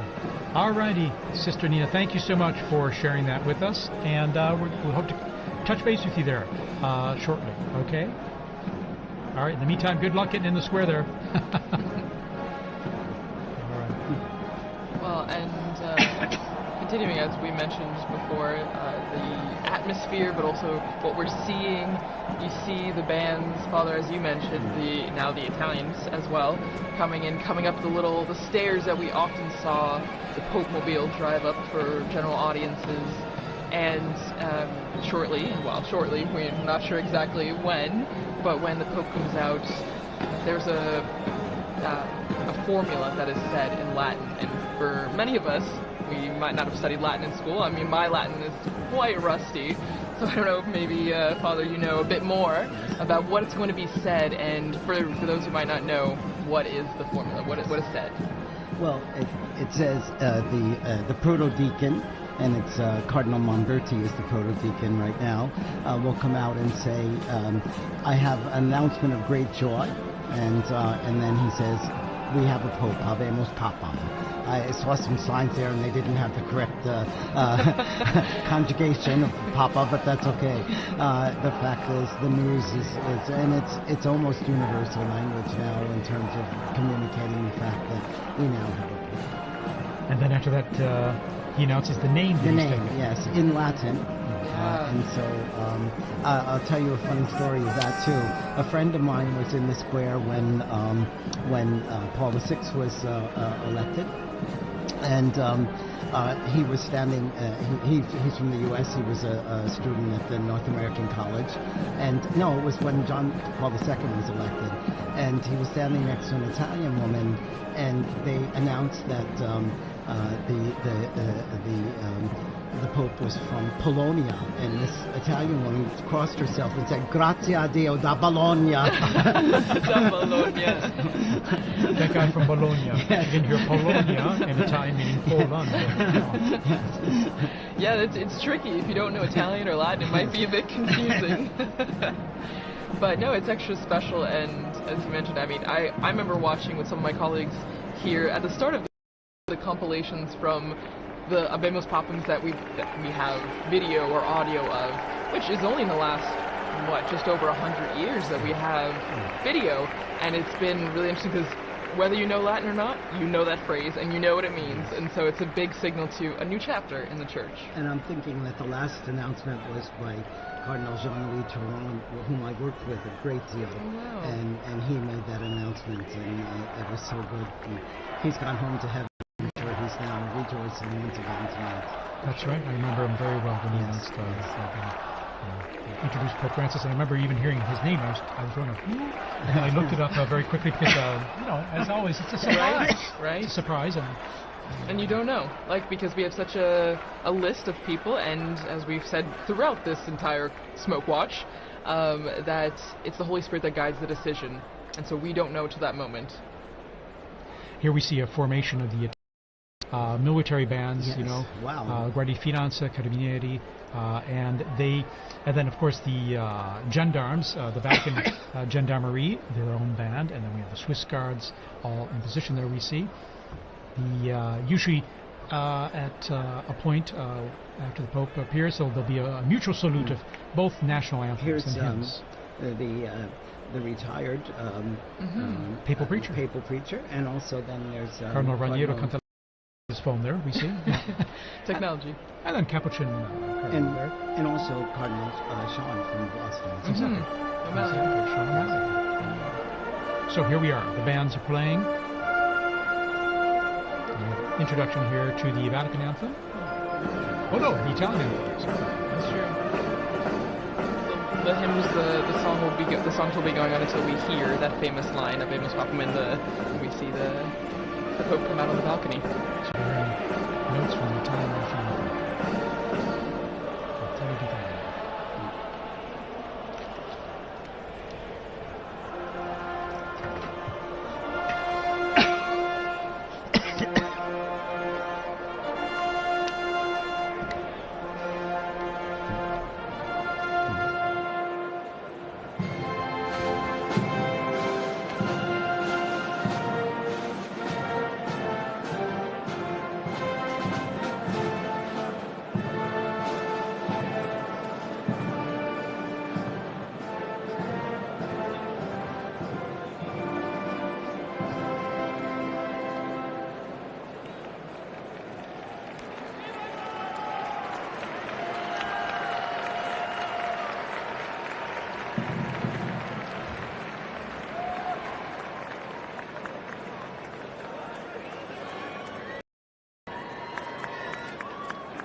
And we just heard those, the Vatican hymn and then the Italian national anthem played, mutual salute between the two groups of bands.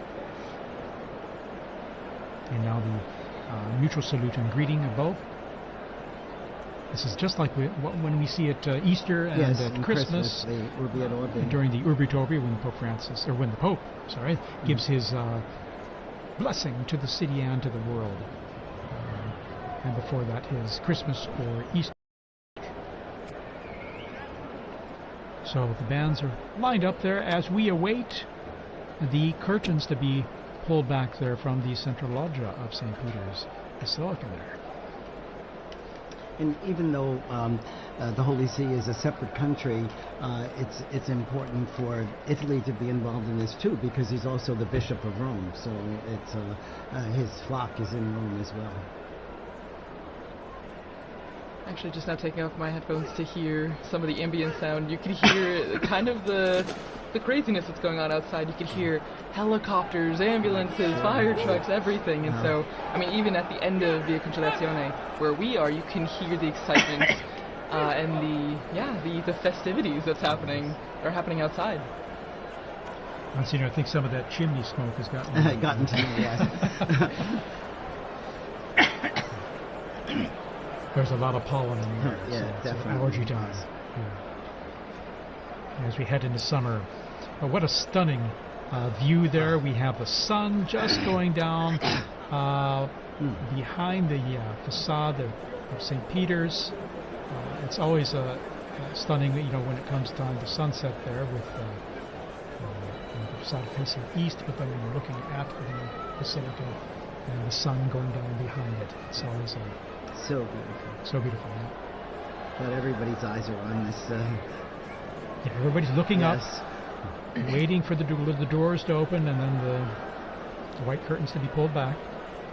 Well, and there's actually a story about what's happening right now. Again, the Room of Tears, the Pope, the new Pope getting dressed, and we know that there are 3 sizes of the white cassocks because you don't know who's going to be elected, but you have to be prepared. And actually, one of our colleagues, Chris, who was on this morning actually on the Smoke Watch, was talking about Pope John the 23rd, and he was. That's the left. And actually, since it didn't fit, they had to tie it like a medical garment. Exactly. And so it's a funny little anecdote to just remember that. I mean, no one knows, and so everyone's prepared. But that's what's going on right now. They're trying on the garments, and they're seeing what's fitting. And of course, they have different sizes available to start with, but sometimes they might need adjusting depending. Exactly. More made in God's image and likeness in different sizes. So there you go. See all those flags representing the different nations present. Also, it is the Jubilee of Hope, and so we have pilgrims here for Jubilee events over these days as well. I think I read about 15,000 for currently in Rome just for the Jubilee themed events. For pilgrimages that are organized at a time. Well, and we're hearing from our producer, Francesca Merlo, that they're looking outside our building, and as I mentioned, there's helicopters, but they're blocking off the roads, and that's what Liz was mentioning too, that people are stopping, and they're just trying to get to the square as fast as they can. So it's a moment of organized chaos a bit in the square and around the Vatican. We have reports that there are people literally running to get into the square. And they will eventually, as they go through the checks and controls there. They do an extraordinary job of the crowd control as well, with these many people coming into St. Peter's Square and avoiding any potential problems or issues due to that. So. Well, and that is, you have to think that, I mean, maybe everything has a purpose, right? Everything has a reason, because we have this time in between the white smoke. Maybe also for everyone to get to the square. It's a dual-edged sword. The new pope is being prepared and ready to go to the loggia, but it's also to let everyone who can get to the square to be there for that special moment. And we're seeing it with our Vati drone footage here, as I'd like to call it. And you can see the square there. It's just wonderful. You can get a sense of the crowds and then on the people kind of streaming in from the main avenue into the Conciliazione and some of the side streets there. About the universality of the church, I just got a message from a UN official in Gaza who's listening to this transmission, and so you could see how connected people are and how grateful they are to be able to hear Vatican news as well. Yeah, of course. We're grateful to have you here to say some nice, intelligent things for us. I don't know. As well as and give us some interesting input on all, and to share this experience. As you see, our drone footage there shows our Vati drone is showing the avenue there filling up with people, and as they come closer to the square, then they just go through a check there. And all the flags are ready.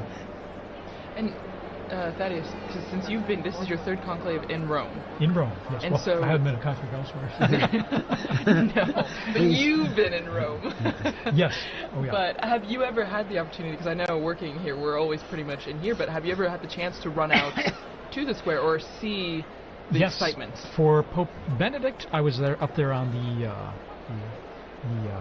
colonnade there. If you're looking here on the footage here, you can see here on the left side there on that colonnade there where the statues are, on top of the Charlemagne wing of the colonnade. I was up there and able to just view from that position where all the photographers, videographers were, or most of them anyway, accredited to come out and greet the crowds and give his blessing. And I remember, this is a strange thing, but after that event, going back into the Vatican and running into Cardinal Jorge Bergoglio. Oh my gosh. This is long after probably about an hour after the blessing was given. Okay. And I remember it distinctly because I knew the faces of all the cardinals, and so it was a... Little did you know. Little did I know. Little did I know. And then when there we see some of the cardinals there. There's Cardinal, I think that's... And we see, and then... Cantalamessa, O'Malley. The cardinal non-electors. Yeah, exactly. They're over 80. And so there's they're non-electors. Sister Petrina, yes.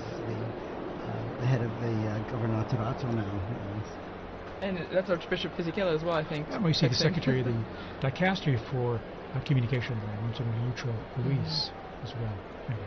Well, and so, was it, I mean, obviously it's very different being inside here, but the excitement is still pretty much the same, being on the braccio, the colonnade, and being very here. much so, because you're seeing things up close, and not only into the bells I was mentioning earlier that you hear very clearly and loudly, but then seeing from a unique angle, almost at below the level of the central loggia, but higher up from down in the square. In 2013, then I remember I was down the street on the Conciliazione looking out the window at the crowds on Via della Conciliazione, and I could see the central loggia from which Pope Francis appeared then in 2013. So that was my other experience, per se, and a unique one at that. And now here in our studio here, right close to the action there. Exactly. It's a third privileged experience. Again, what's really... you really feel is the excitement of it, and the joy of having a new pope, but then also the expectation: who's it going to be? Right. And I remember with Pope Benedict, it was weather was a bit cloudy and cool then. I mean, this is a day of just brilliant sunshine, mild temps. Of course, we're in May, and so things warm up here quite a bit and pretty quickly. When Pope Francis was elected, I was helping out at an English-speaking parish in Geneva in addition to my other work, and the pastor had asked me to give a talk to the parents of the First Communion children, and we got the news just as I was ready to start the talk, so I knew tonight I'm not going to get anything else done with this. Wow, so you've gotten the announcement in different places all around the world. Yes. No, that's amazing, and every time just a tad different. And joining us, Father Paul Samasumo, who's from Zambia, and he's head of the English Africa section here at Vatican News and the Dicastery for Communication. Father Samasumo, good to have you here.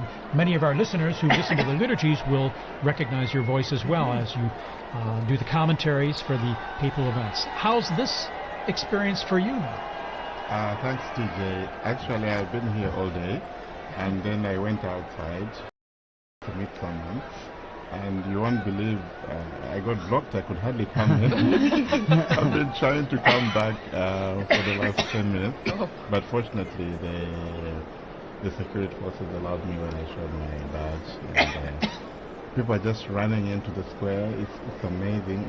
It's my first conclave. I've never... I came in just after Pope Francis had been elected. So this is quite an experience for you. It is an experience for me as well, yeah. Absolutely. Amazing. Even just the moments leading up to this experience. I live in a house where some of the cardinals also were staying before they moved to Santa Marta. Of course, they had their own little tables, and sometimes we'll just provoke them. They had sought secrecy, of course, confidentiality, but it was so wonderful, and the dedication of them going to the congregations, the meetings, and even the non-electors, some of them live there permanently in our house. And we have some of the staff who have been helping. They had to also do the swearing in, so that they would be. Some of them couldn't go because they're small children and they wanted to stay next to their children. So it has been a great experience, even from that point of view.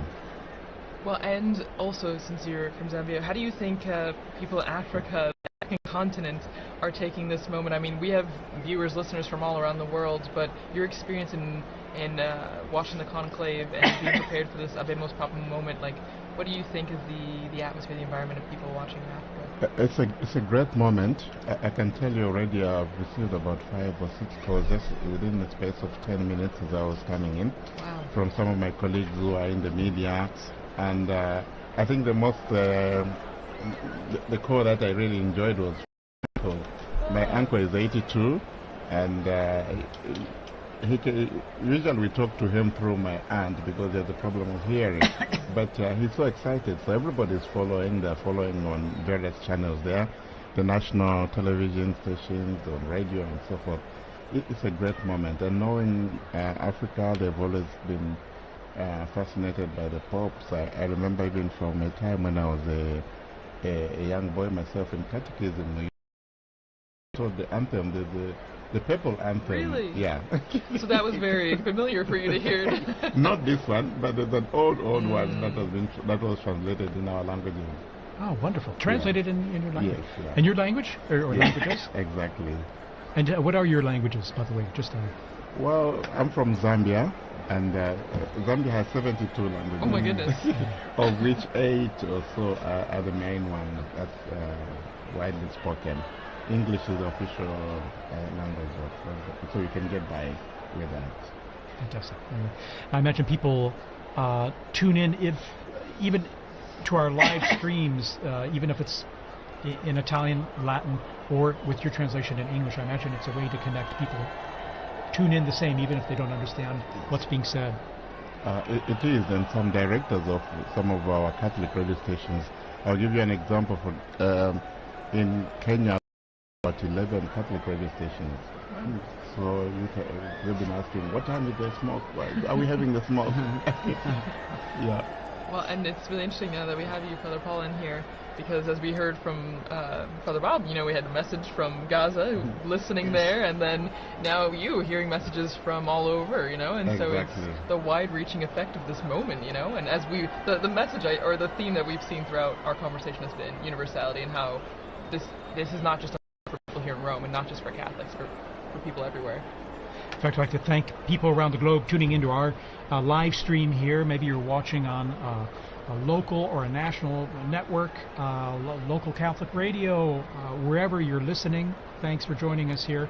We're going to be providing you with all the information we can as we await this historic moment to find out who the new Pope is. And we'll know pretty soon. It's been about a half hour or so since the close smoke. an hour.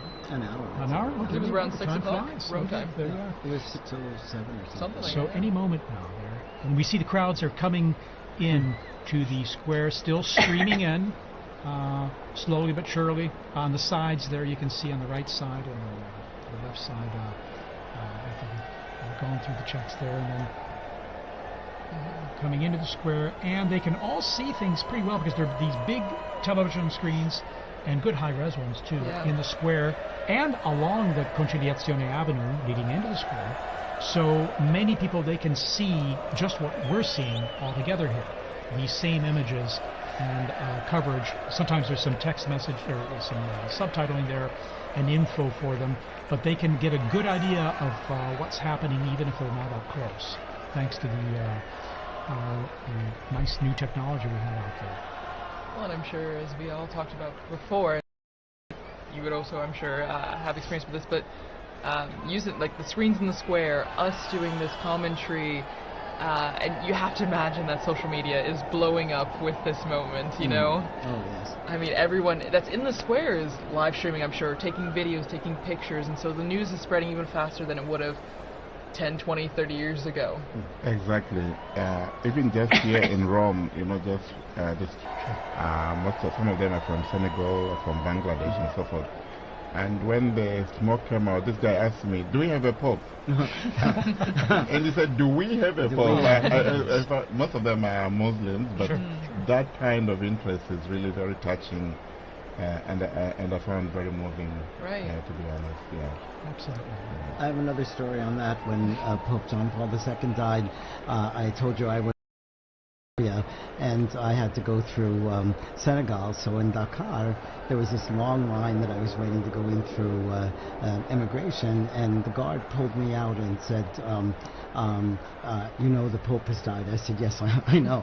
You know. So then he said, "You come up to the front," and then he brought me to the official, and he said, "You must have this father go through now because the Pope has died."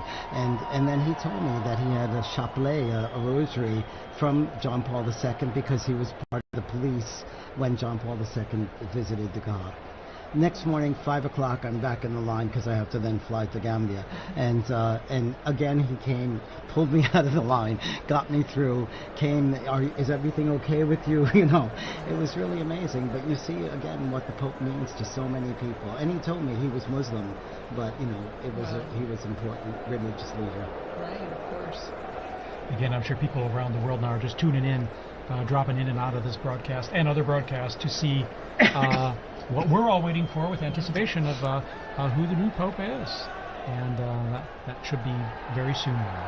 And we'll know, of course, not only from the video we have here, but then the crowds let us know with their cheers and applause.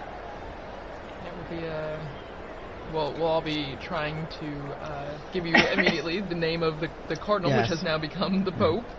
And as I believe, TJ, you mentioned earlier, or no, Father Bob, you mentioned, it will be in Latin. And so we'll all be brushing up on our Latin in between, you know, now and then, so that we will have the name correctly.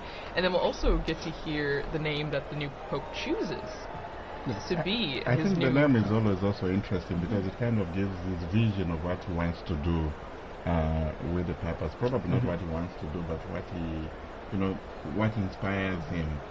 And Father had an anecdote there. I also have one of the Jesuits in Zambia told me, we were so excited because we thought you were chosen Francis Xavier. Yes. And actually it was the next morning that Francis clarified that this was Francis of Assisi. So Yeah, it's true, because a lot of people were trying to guess and figure it out. That's right. When he met with journalists, he explained the origin of the name that he took and why. And it's special, like you mentioned about the Pope, right? So it usually drives their an idea of what the focus might be for the pontificate, choosing this special name. And we had mentioned earlier, right, that the person, I think it was Liz that mentioned, the person becomes a new person in that sense. The Pope is a new man because he gets rid of the old name, takes on this new name, and he's no longer just whoever, cardinal whoever. He's the Pope of the Universal Church, the Pope that is the symbol of the Church around the world. Not only because, you know, he's known as Pope, but also because of his white cassock that is widely recognizable. We're seeing these camera shots. You know, those big television screens, people know when they're on camera, and so they have their moment of fame, their few seconds of fame. waving and greeting everyone there. So it's always kind of fun too. It brings a little involvement and participation for everyone. And it's good that the authorities, I think they planned this very well. You have screens around the Vatican, so that reduces also the congestion. You know, we have the new square which has just been redone for the Jubilee year here. So there's another screen there just outside this building. And people are just sitting out there. They are not rushing to go into the square because they can see, and maybe they even get a better shot from a better view from the screen there. So there are a number of these large screens surrounding the area, and I think it was very good planning on that part. Yeah, wonderful, in fact. And then even just the organization, I'm always impressed with the organization, crowd organization, how people are led into these areas to assure that they can get in. It might take a little time, but then also how everything has come off so well without a hitch. Again, it was almost prophetic because so much of the reconfiguration of the square and Via della Conciliazione was done for the Jubilee, but it served very well for the funeral and now for the new Pope. Yeah, the city has done all these works projects also to help traffic flow well through the area. And here we have, it looks like, let's see here, it was Cardinal Schönbrunn, was it? Yes, and then Cardinal, who was the head of the Christian Unity. That's right, yes. Okay. And you can hear the helicopters. You can hear them in the square now. So it's getting louder and more apparent that there's people from all over, and everyone's getting images of the square. And I think the security forces trying to keep the peace. And I noticed also they blocked some of the roads so that people are running across the roads, you know. So you gotta keep them safe too. You gotta keep them safe, right? Well, and so one of our colleagues, Lisa Zengarini, she did a lot of research on why we have this tradition of changing the baptismal name of the cardinal into the name for the Pope, and it actually started way back, it looks like 2,000 years ago to Saint Peter, whose original name was Simon, and so it stems all the way from that, and it's a lineage that has been continuous since that time, and actually. What's interesting is that not all the popes have done this. Out of the 266 now, 267, only 129 have actually chosen a new name, which I never realized. It was much later before the new name, was put into practice. There you go. And it was John the 12th, Pope John the 12th, and only during that time, from 955 to today, it's only 2 other people that have not taken new names, which is interesting. Very interesting. Yes. So we've gone from the smoke watch in the morning now to the Pope watch. Yes. We are on a new Pope watch here from the central balcony, and I think we're coming up on prime time here. I think soon we should be seeing the new Pope appear, and we're getting some zooming, some close-ups here of the crowds there, and we saw some Vatican officials, in fact. Before. I just also wanted. As well as the mayor of Rome is out there. Yes. Okay. Yes, Gualtieri. That's right. For the result, was it Cardinal Casper, right? Christian University. That's right. Casper, and then.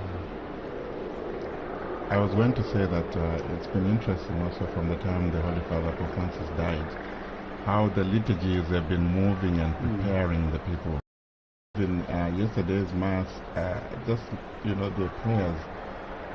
We implore you, give us a shepherd, pleasing to you, one who will lead us by example and lead us to the gospel truth. This is in the collect and in the closing prayers. So this conclave liturgy is also very elaborate and very moving and preparing the people. So it's not just like this is just a successor to Francis. this is actually, a transformation. This is going to be Peter now, who is going to be taking office. That's right. Cardinal Ray said that in his homily, didn't he? He did. He's been such a gift during this time too, Cardinal Ray. Cardinal Ray's incredible. 92 years old, full of energy and beautiful homilies, really inspiring us and helping us live through this whole ordeal. Very inspiring. At 92. Yes, 91, 92 years old. Amazing. Inspiration, indeed, and then his energy, and also animated as well, in delivering, yes. giving his homilies as well with passion. So I'm always impressed. But so here we are. All right, we got this flag. Someone is just asking me on the phone, do we have the name yet? No. Yes. We will learn with all of you. We're all like everyone else. It must be hard for those cardinals out there now. Right. They're not allowed to tell us. Exactly. That's true. Yeah. Wow. Mom's the word. Mom is the word. And we're just waiting for the appearance. Pope Watch is on high alert. That's right. It could be turned into. It will be a warning soon. It will be. Okay. So. Yeah. All right. So even some quiet among the crowds now as this anticipation is sinking in and building. Because I think what they will do as soon as there's they don't let any more people inside to prevent the stampede. That makes sense, yeah. It makes a lot of sense. Again, like you were saying, the safety. Yeah. Safety is a big priority, even though it's Absolutely. exciting. And you see even small children getting excited for this moment on our screen. So from the youngest to the oldest. Fun for them, fun for us. Exactly. Too. Yeah. It's as fun for all ages. Adults. Indeed. And even the Vatican flag. Vatican time. And we're lucky the sun's gone down behind, it looks like behind the Basilica now, so you won't have the sun blinding you as you look at the central balcony of the loggia there. So a bit of anxiety yesterday, when the smoke wasn't coming. I said, what's happening? Why is it taking that long and so forth? But you could understand. I think, as has been explained, there's so much to do. There was the juramento, there was The homily of Cardinal Conclave as well. Then, and then there was also the Vespers as well. So I think you don't understand. But you could just understand also the anxiety and the joy and the excitement surrounding all this. Sure. Yeah. Of course. And then the first time going through the whole process of the voting process, whereas by the time this morning came around, it was all it wasn't anything new. They're going in there to vote, before prayer, of course. I mean, a lot of these flags that we're seeing on the screen as we wait for the Pope, it reminds me a lot of World Youth Day. The same kind of excitement, the same kind of building. You see young people from all over. It's a really beautiful image, and I think is again just a sign of the youthfulness of the Church. We talk a lot about the future of the Church, which begins with this new Pope, but the young people that are also present at this moment to see the historic aspect of this. It's really beautiful. And we see the internationality, the universality of the Catholic Church. It's a global reality, and we see that in the crowds there in the square. And this we also saw during the funeral of Pope Francis. So many people. Okay, there's movement. Okay. Yes, Here we go. The white curtains are behind the glass door. Now the doors are being opened. And we see first. Here we are. The Cardinal Proto-Deacon. Dominic Lamberti. And he's smiling. He's smiling. He will give us the announcement. Here we are.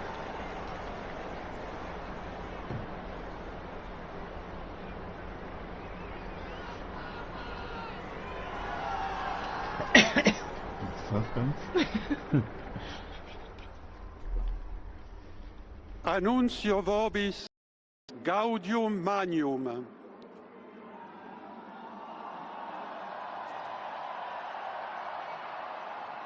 Habemus papam.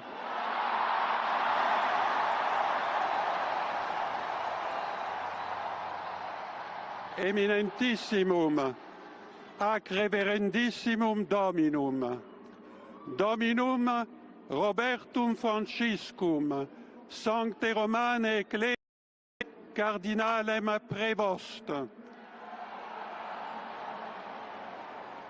Qui sibi nomen imposuit Leonem XIV.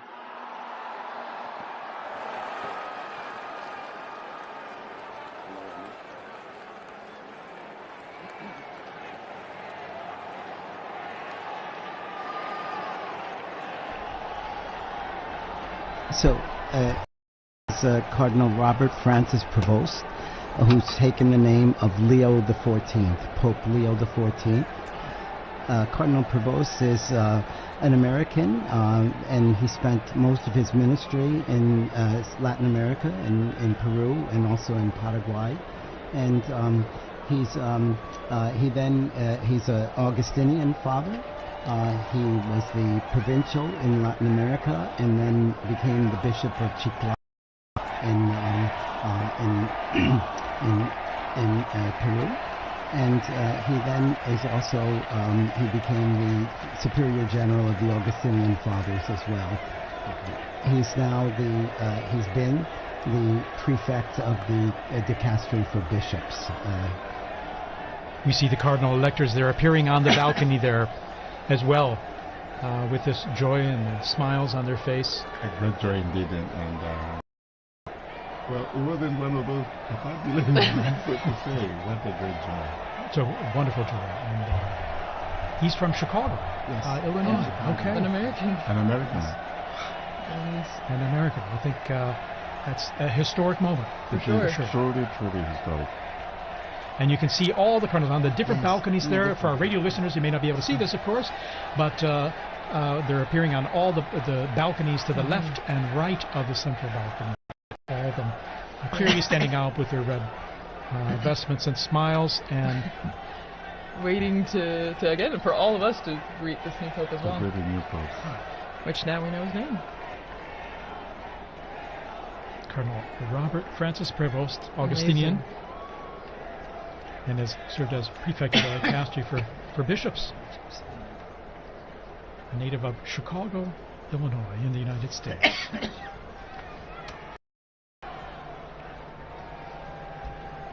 Wow. And so, as we said before, you saw all the flags and everything out in the Yes. square, and now all the Americans are holding their flags. Indeed. Yeah. It's a historic and moment. the Who would have Peruvians imagined? too, I'm sure. Yeah. Because he spent That's most of his ministry in Peru. Yeah, and that's a special thing, So he has a connection with missionary multiple. experience Exactly. and this Exactly.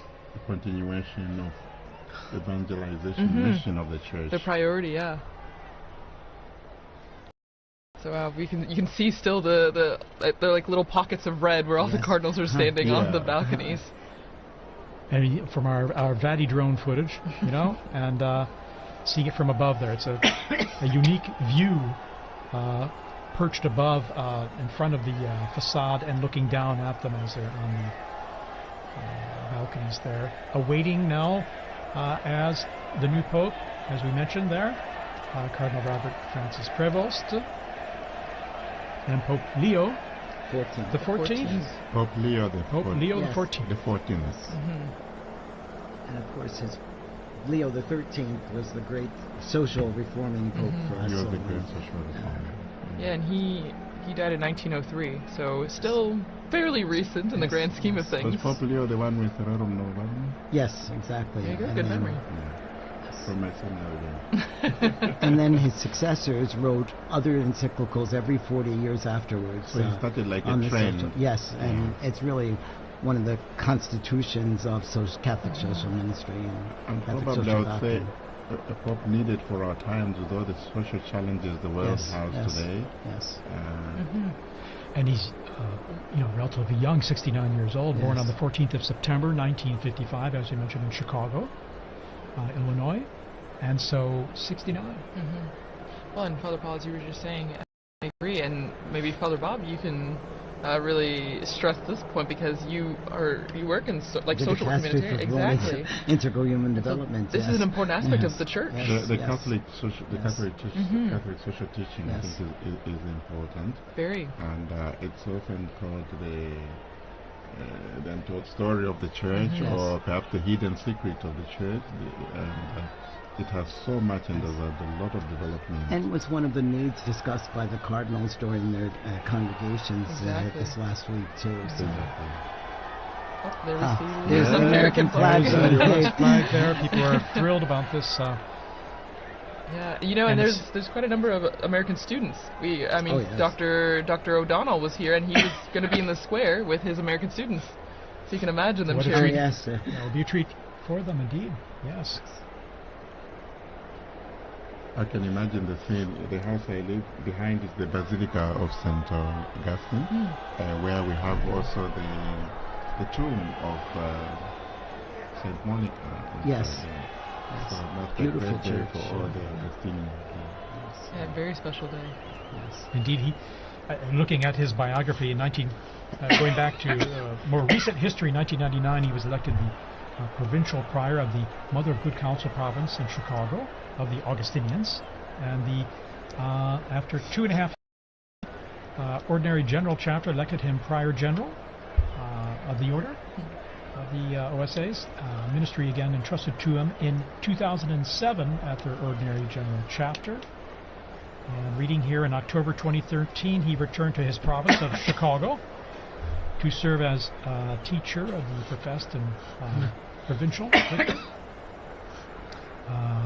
He served as, and then you would see his roles there. In 3rd of November 2014, when Pope Francis appointed him apostolic minister of the Diocese of Chiclayo in Peru, where he served many years, and he was made a bishop there, and he served there for many years. And then in March 2018, he became second vice president of the Peruvian Episcopal Conference, so working as a missionary there, missionary bishop as well in Peru. Here we're seeing these beautiful shots of the Yes. Vatidrone there, Yes. of at the same level almost of those balconies, and all the cardinals kind of crowded in those balconies. And they look like they have the same anticipation that we Right. do. Exactly. Exactly. Exactly. Any moment now, Pope Leo XIV will be Pope appearing. Leo the Amazing. 14th. Will be appearing from that balcony. Well, Pope and Leo the 14th. looking again at his the person he took the name from before, Leo the 13th, he actually, Pope Leo the 13th had the third longest papacy, well, verified papacy that we know of, behind Peter, the apostle, and then John Paul II. So one from way back in church history and one from our very recent history. Long live the Pope. Exactly. No, and even on the screens now you can see a lot of people climbing up on the what are they? The lampposts in St. Peter's Square, Anything to get a craning, better view. yes, just trying to get a good view of the new Pope. And there we have the cardinals. These are the cardinal electors, right? Right, the ones that helped make this decision. Yes. Which, since we had 133 cardinal electors, then we had to have a majority of 89 89. cardinal electors to vote for cardinal. I found intriguing the fact that the voting takes place in the Sistine Chapel, where you have the last judgment. Right. So whatever you do, whatever you decide, that's between you and the Lord, Yes. because the weight of the responsibility is so great. So very fitting, very telling, eh? Well, and before you came in, Father Paul, Dr. Liz Lev was talking about the Pauline Chapel, and that's where the new Pope now, Pope Leo the 14th, when he will walk down this hallway in the chapel, and at the end of the chapel is an image of Peter crucified upside down, but the artist turned his head so that when the new Pope is walking down the hallway, Peter's eyes are following Here we him. are. There we are. Pope Leo XIV is now Pope appearing, Leo the 14th. coming to the central loggia of Basilica. Very special moment. Very special moment. And Here he is. There he is, card. And the applause going up, the greeting, the waving, Big the smiles. smiles. How amazing. How amazing. And Dr. Elizabeth was also talking about the symbolism of the red that he's wearing. You know, it is a sacrificial role, and that is the symbol of the cloth that he's wearing right now. And we see this beautiful close-up view from the side there, at the same level as the loggia. Pope Leo XIV. Pope Leo XIV. Amazing. Smiling, Smiling and Pope, yes. you can see who wouldn't be taken by the moment. And I think going overcome through with his emotion. mind, you know, the weight of Yeah. this responsibility. Oh yeah. On his face. You can see it on his Absolutely. face. Amazing. After this, he'll never be the same person. No. And we're hearing the bands below, the mutual salute of the anthems, the hymns of the Vatican hymn and the Italian national anthem, as we do traditionally through Easter and Christmas, as we've mentioned. And after this, now Pope Leo XIV, he will give a greeting and his first apostolic blessing, the Urbi et Orbi, to the city and to the whole world. So that blessing extends to everyone who is watching, everyone who is listening, your family, wherever you are. It's a great moment to prepare ourselves for this first blessing. This most solemn blessing, you can just feel and see the emotion on his face. Yeah.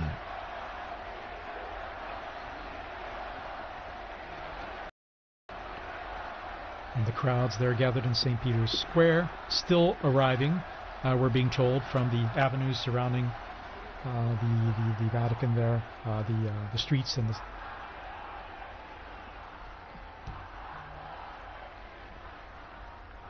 So just getting messages here, congratulations, God bless the Pope. And you can hear the chanting from the square. Long live the Pope. Viva il Yeah. Papa. Viva il Papa. Viva il Papa.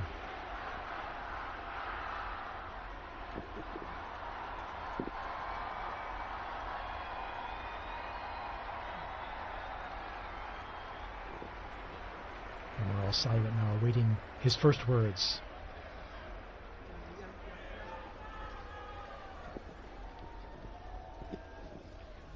La pace sia con tutti voi.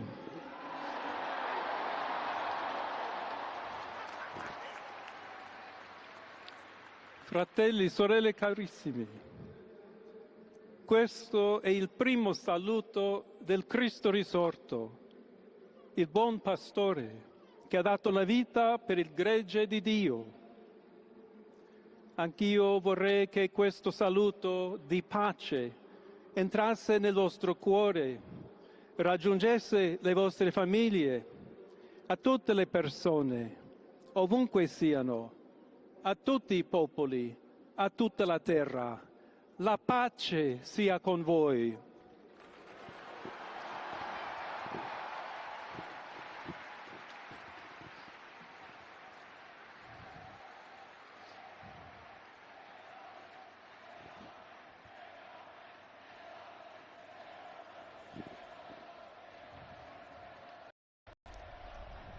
We're just hearing the first words of Pope Leo XIV. As he continues, we'll provide a summary here in just a moment as we listen to his words. He's asked everyone to, brothers, Questa è la pace di Cristo risorto. this is the peace Una of the risen pace Christ, disarmata e una pace disarmante. a peace that is umile e disarming and perseverante. humble and persevering. Proviene da Dio. It comes from God, Dio che ci ama a tutti. God who loves all of us, Incondizionatamente. without any limits and conditions. Ancora conserviamo nei nostri orecchi And quella voce debole ma sempre we still coraggiosa have the sound di in our Papa ears of Francesco, the weak che voice of Pope benediva Francis, Roma. who is blessing Rome here.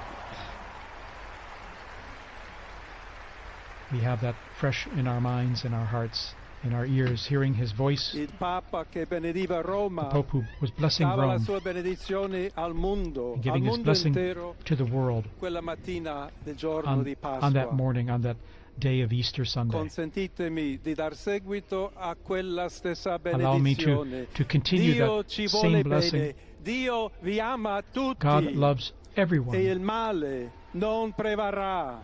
Evil will not Siamo prevail. tutti nelle mani We di are all Dio. in the hands of God. Pertanto, senza paura, So without fear, uniti, united, mano nella mano con Dio hand in e hand, tra di noi, with God and among ourselves, andiamo avanti. we go forward. Siamo discepoli di Cristo. We are disciples of Christ. Cristo ci precede. Christ goes before us. Il mondo ha bisogno della sua luce. The world needs His light. L'umanità necessita di Lui come Humanity il ponte needs per him. essere raggiunta da Dio e dal suo amore. But as the bridge between God and His love. Aiutateci anche voi, poi gli uni gli altri, a costruire i ponti May we all con il build dialogo, bridges con with l'incontro, dialogue and unendoci encounter, tutti per essere un solo so that we can popolo, all be sempre in pace. one people, all in peace. Grazie a Papa Francesco. Thank you, Pope Francis, for all you've done. We're hearing the first words here of Pope Leo XIV, just elected Pope. Voglio ringraziare anche tutti i confratelli I'd like cardinali to also che thank my brother hanno cardinals scelto me who chose per essere me to successore di be the Pietro successor of e Peter camminare insieme a voi and to come Chiesa walk along unita, with you, cercando sempre la pace, la giustizia, searching all together for cercando peace and sempre justice, lavorare come uomini and working e donne together, fedeli a Gesù men and women Cristo, faithful to senza Christ, paura, without fear, per proclamare to il Vangelo, proclaim the per gospel, essere missionari. to be missionaries.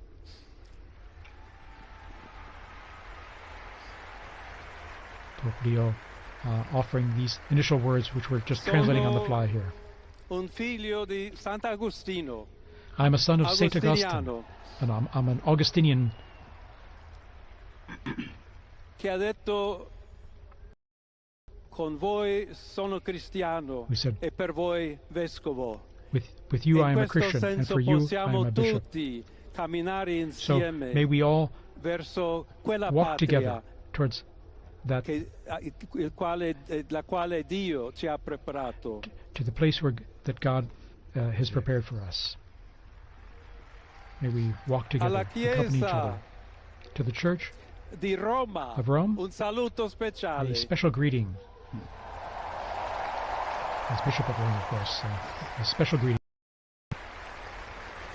Dobbiamo cercare insieme come essere We've una got to Chiesa look missionaria, at how we can together be a una missionary Chiesa church, che costruisce i ponti, a church that il builds dialogo, bridges, sempre aperta a ricevere, that is come always questa open piazza con le to braccia receive aperte a tutti, everyone, tutti coloro just che like in hanno this square, bisogno to receive della everyone, nostra to welcome carità, la everyone, nostra presenza, our charity, il dialogo, our l'amore. dialogue and love. Y se me permiten también una palabra, un saludo And now, a greeting in Spanish. Please allow me here to a todos aquellos, y en modo particular a mi querida diócesis de Chiclayo en el So Perú, to all of you, but especially to the people of my diocese of Chiclayo in Peru, donde un pueblo fiel ha acompañado a su obispo, ha compartido su fe y ha dado tanto, tanto para where we seguir had such faithful siendo people accompanying iglesia the fiel de bishop, and we Jesucristo.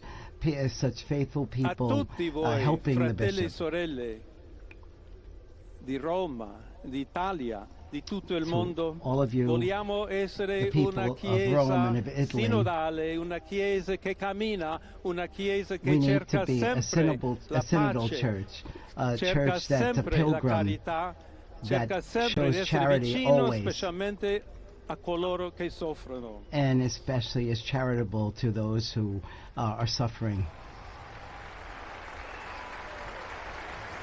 Oggi Today, il giorno della supplica alla Madonna di Pompei. today is the day of praying to the Nostra Madonna of Madre Pompeii. Maria vuole sempre camminare con noi, stare Our vicino, Blessed Mother Mary always aiutarci wants to con be la sua close to us. intercessione e il suo amore. She always Allora wants to vorrei pregare intercede for us insieme a voi. through her love. Preghiamo insieme So per questa nuova missione, let us pray together però for per this new tutta la mission, Chiesa, for per la all of the pace nel church, mondo. for peace in the Chiediamo world, questa grazia speciale that she will di help Maria, us get nostra give us a madre. special grace, our mother. Ave Maria, piena di grazia, Hail Mary, il full of Signore è grace, con the te. Lord is the fruit Gesù, of your womb, Jesus. Santa Maria, Holy Madre Mary, di Dio, Mother of God, prega per noi pray peccatori, for us sinners, adesso e nell'ora now della and at the nostra end hour of our morte. death. Amen. Amen. Pope Leo XIV there. Pope Leo XIV, very interesting. A few themes coming out already there from his first speech, talking about peace. Indeed, saying a greeting of peace. May my greeting of peace enter into your hearts and reach your families. All people, wherever you are, all peoples of the entire planet. May peace be with you. God's peace be with you, he said. And here we see him in his, after having given that opening and beautiful words. Continuing to all. also the message of Pope Francis, where he even said in Spanish and Italian, tutti, tutti, Il tutti, Santo todos. Padre Leone, a tutti I fedeli presenti And so And the Pope, Holy e a Father Pope quelli che Leo, and ricevono to la all people benedizione in a the mezzo square della and all radio, receiving della televisione e are delle hearing this altre tecnologie through di new technology, comunicazione, online, everywhere. concede l'indulgenza Offers plenaria his, nella forma the stabilita plenary dalla indulgence Chiesa. and the formula established by the Preghiamo Church. Dio We pray Onnipotente to Almighty God perché conservi a that- lungo il that he Papa a may guida della keep the Pope Chiesa e conceda and pace e protect him unità alla Chiesa and in guide the tutto Church il mondo. and the entire world. Now he'll give this most solemn blessing to the entire world, to all of you joining us. to everyone. So we now prepare ourselves to receive this solemn blessing wherever we are, at home, in your car, at work, wherever you are. Sancti Apostoli Petrus et Paulus, de quorum potestate et auctoritate confimus, So ipsi intercedant pro nobis ad the Dominum. holy apostles Peter Amen. and Paul, Precibus et meritis Beate Mariae semper Virginis, and we also Beati pray Michaelis to the Arcangeli, Blessed Mary, Beati Ioannis Baptiste, to et Sanctorum Apostolorum Petri et John- Pauli et Omnium Sanctorum, misereatur vestri omnipotens Deus, et dimissis omnibus peccatis vestris, perducat vos Iesus Christus ad vitam aeternam.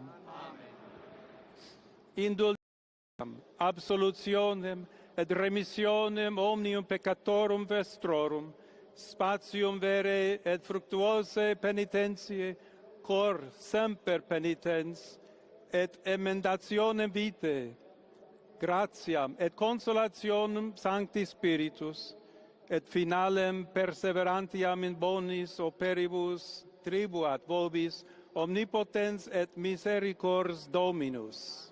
Amen. Et benedictio Dei omnipotentis, Patris et Filii et Spiritus Sancti descendat super vos et maniat semper.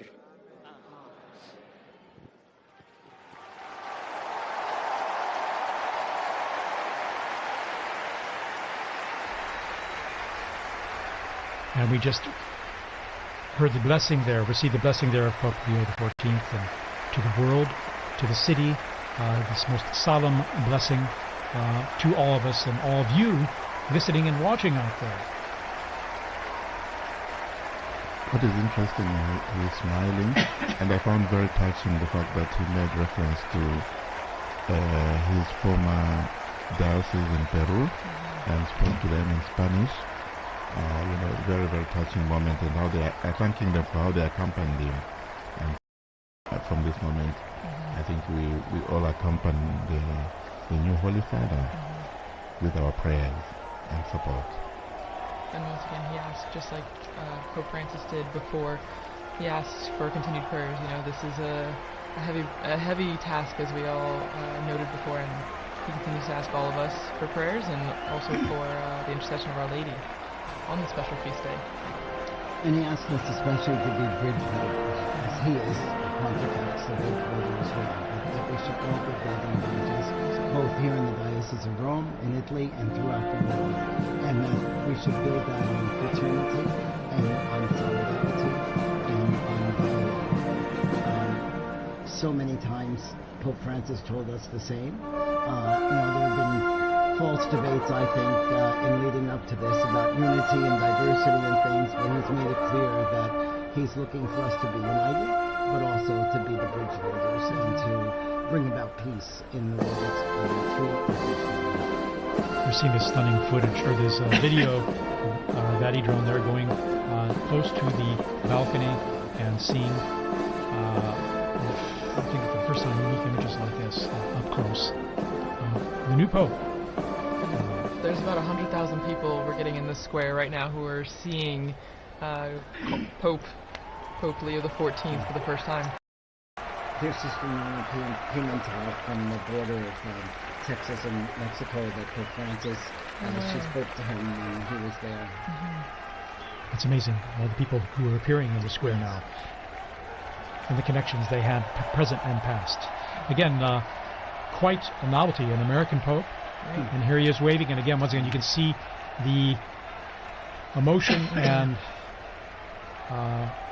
sense of responsibility, the weight of the office. Well, and this is a beautiful view, seeing from inside the loggia, looking out, what he would see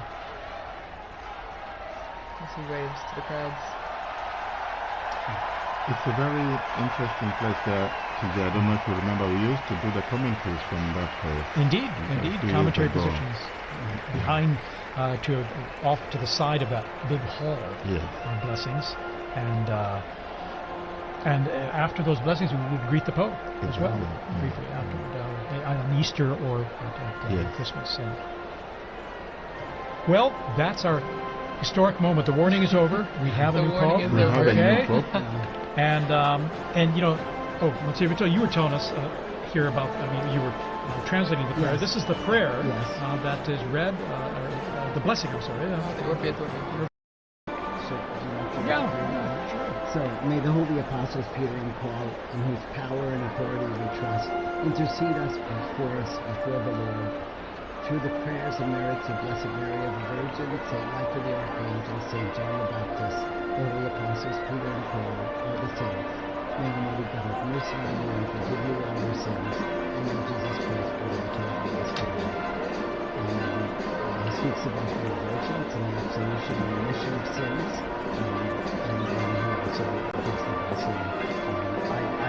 I'm not entitled to give the will be blessing, but we heard it from him. But again, it's the most solemn blessing that he gives and imparts. And again, in his words, he offered greetings of peace to everyone everywhere, and stressed that he wishes to be a builder of peace in his ministry, and to and 2 or 3 times mentioning the word missionary.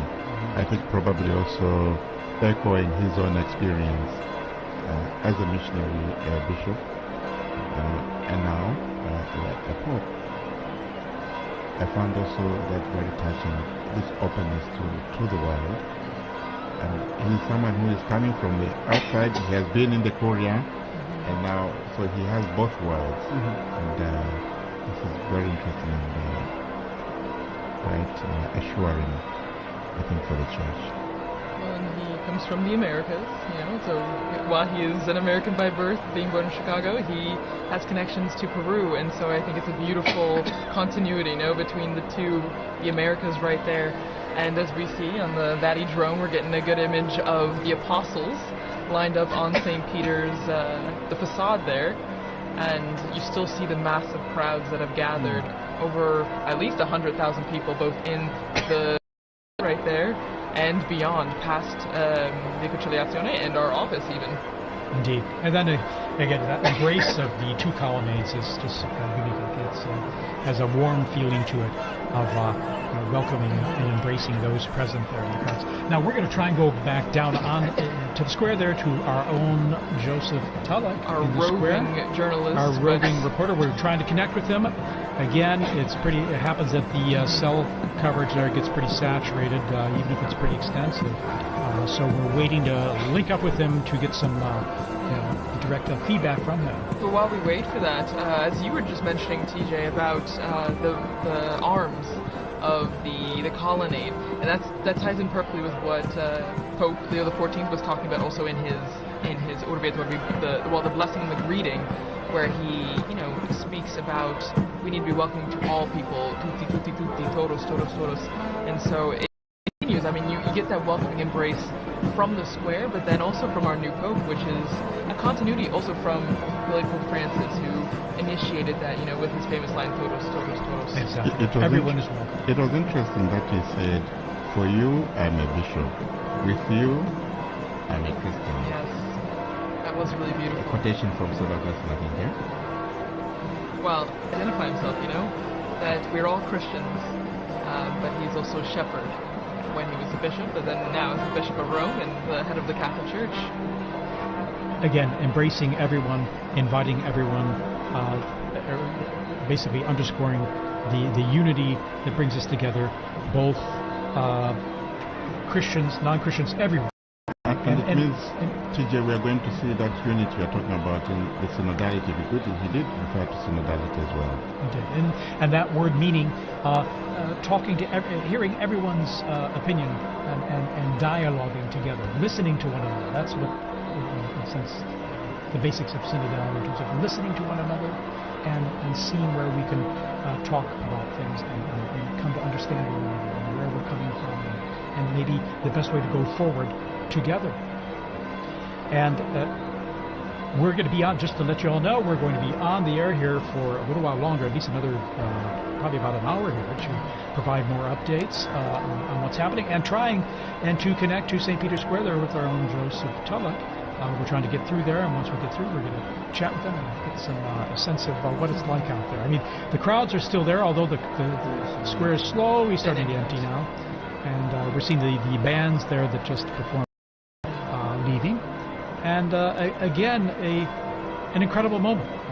It's amazing to have a pope from North America, United States, but one who's also lived and worked internationally, as you mentioned, Peru, and then here at the Vatican. In fact, his Italian is very fluent. We're going to take a little break here, a little musical interval, and we're going to come back just shortly here. So stay tuned.